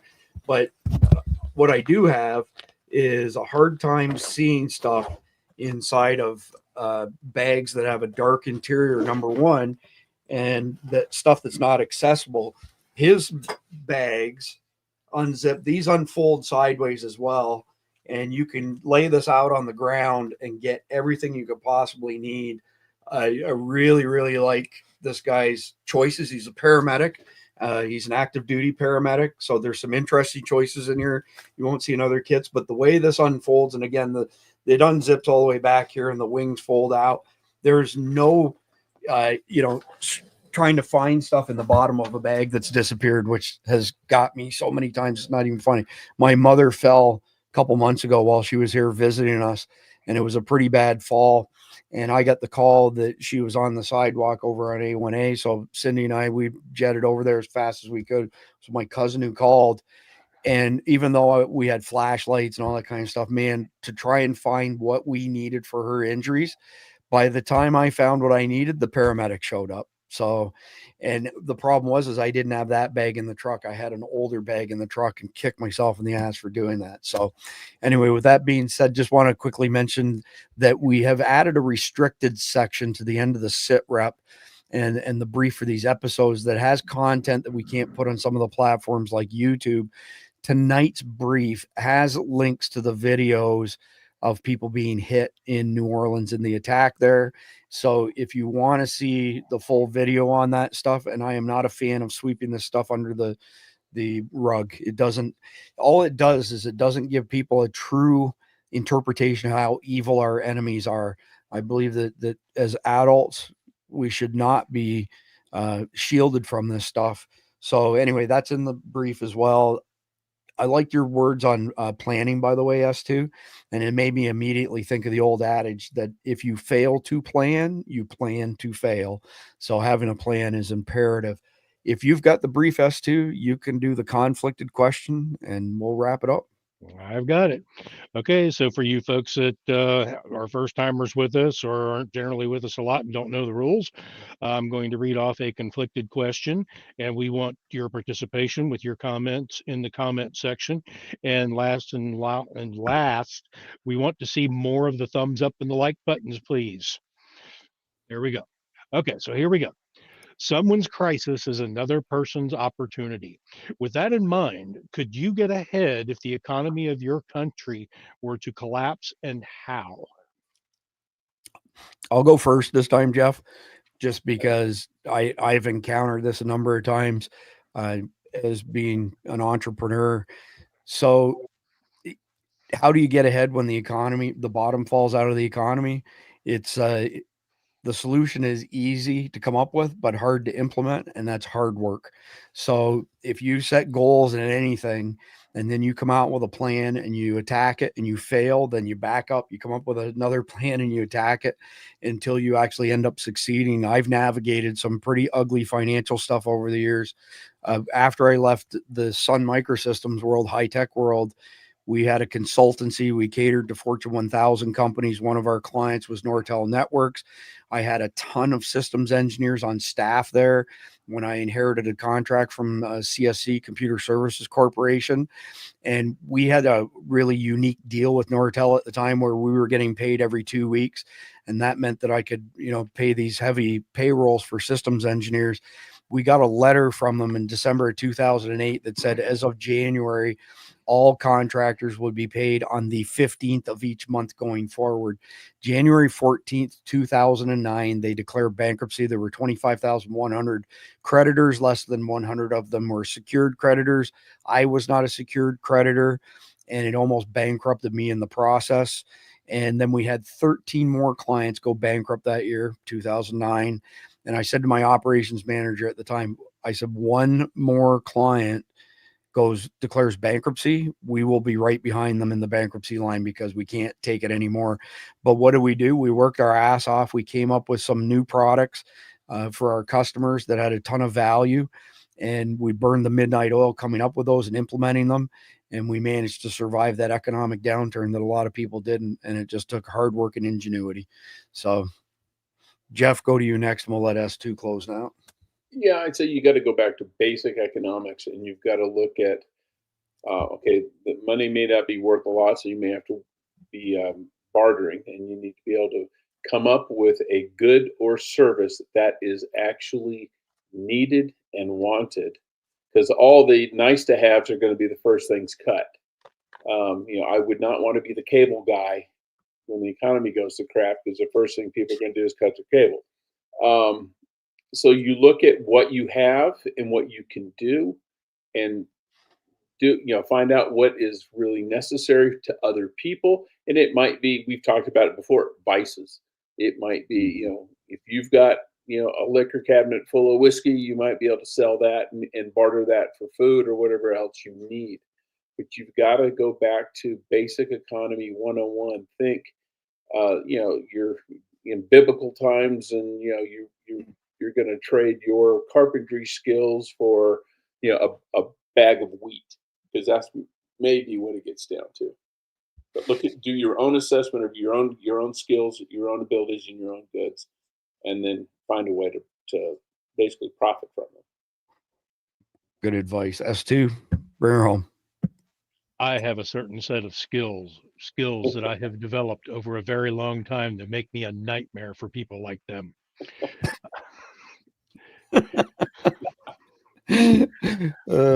I have a lot of skills. We'll put it this way. I've developed a lot of skills. I've gotten really good at some things over the years that I've looked at what would be needed if the world were to collapse tomorrow. And like Jeff said, some of these are little niche areas.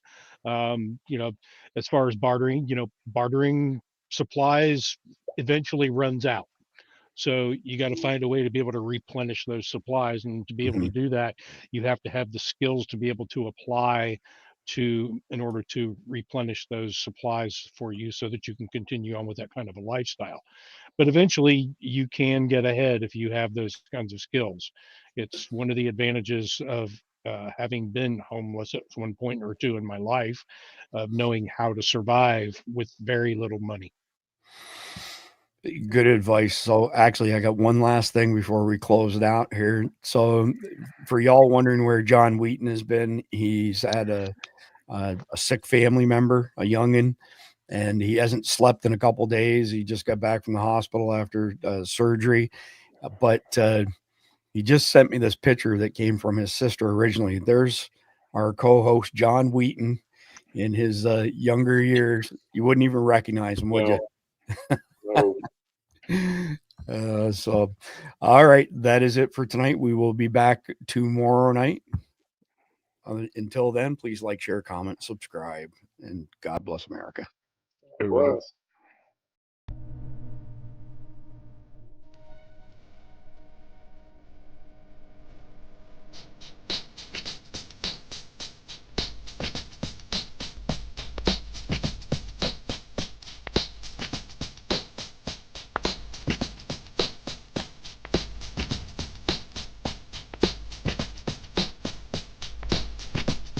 Rallies Up Magazine, let me begin. I came to win, bet on me, guard your chin. I won't ever slack up, Tommy's better back up. Try to cheat again and your whole country act up. Get up, stand up, come on, throw your hands up. If you got the feeling, double towards the ceiling. Back and let the love flow, Democrats pull up. Yo, we know it's do or die. We taking it all back, so feeling, pumping, amp central force when we got more fun. Busting out retribution, daily is clean. The memes can get mean, it lives coast to coast with on my own machine. I came to get down, so get out your seat and jump around. Jump around. Jump around. Jump around. Trump up, White House bound. Trump, everybody Trump, everybody Trump. I'll serve your ass like tiny meatball. If you step out of line, you're taking a fall. Word to your moms, ballparks and farms. I got more rallies than Bible got songs. And just like the prodigal son, I've returned. Anyone stepping in me, you'll get burned. Cause I got voters, and you ain't got none. If you want a battle, come and get some. But if you do, you're a fool, cause DC is the best. If we take DC, then you can protest. I got the skill, come get your filled. Cause when it's said and done, I'm standing still. I hate to get down, so get out your seat and jump around. Jump around. Jump around. Jump around. Jump up, White House bound. Trump, everybody Trump, everybody Trump.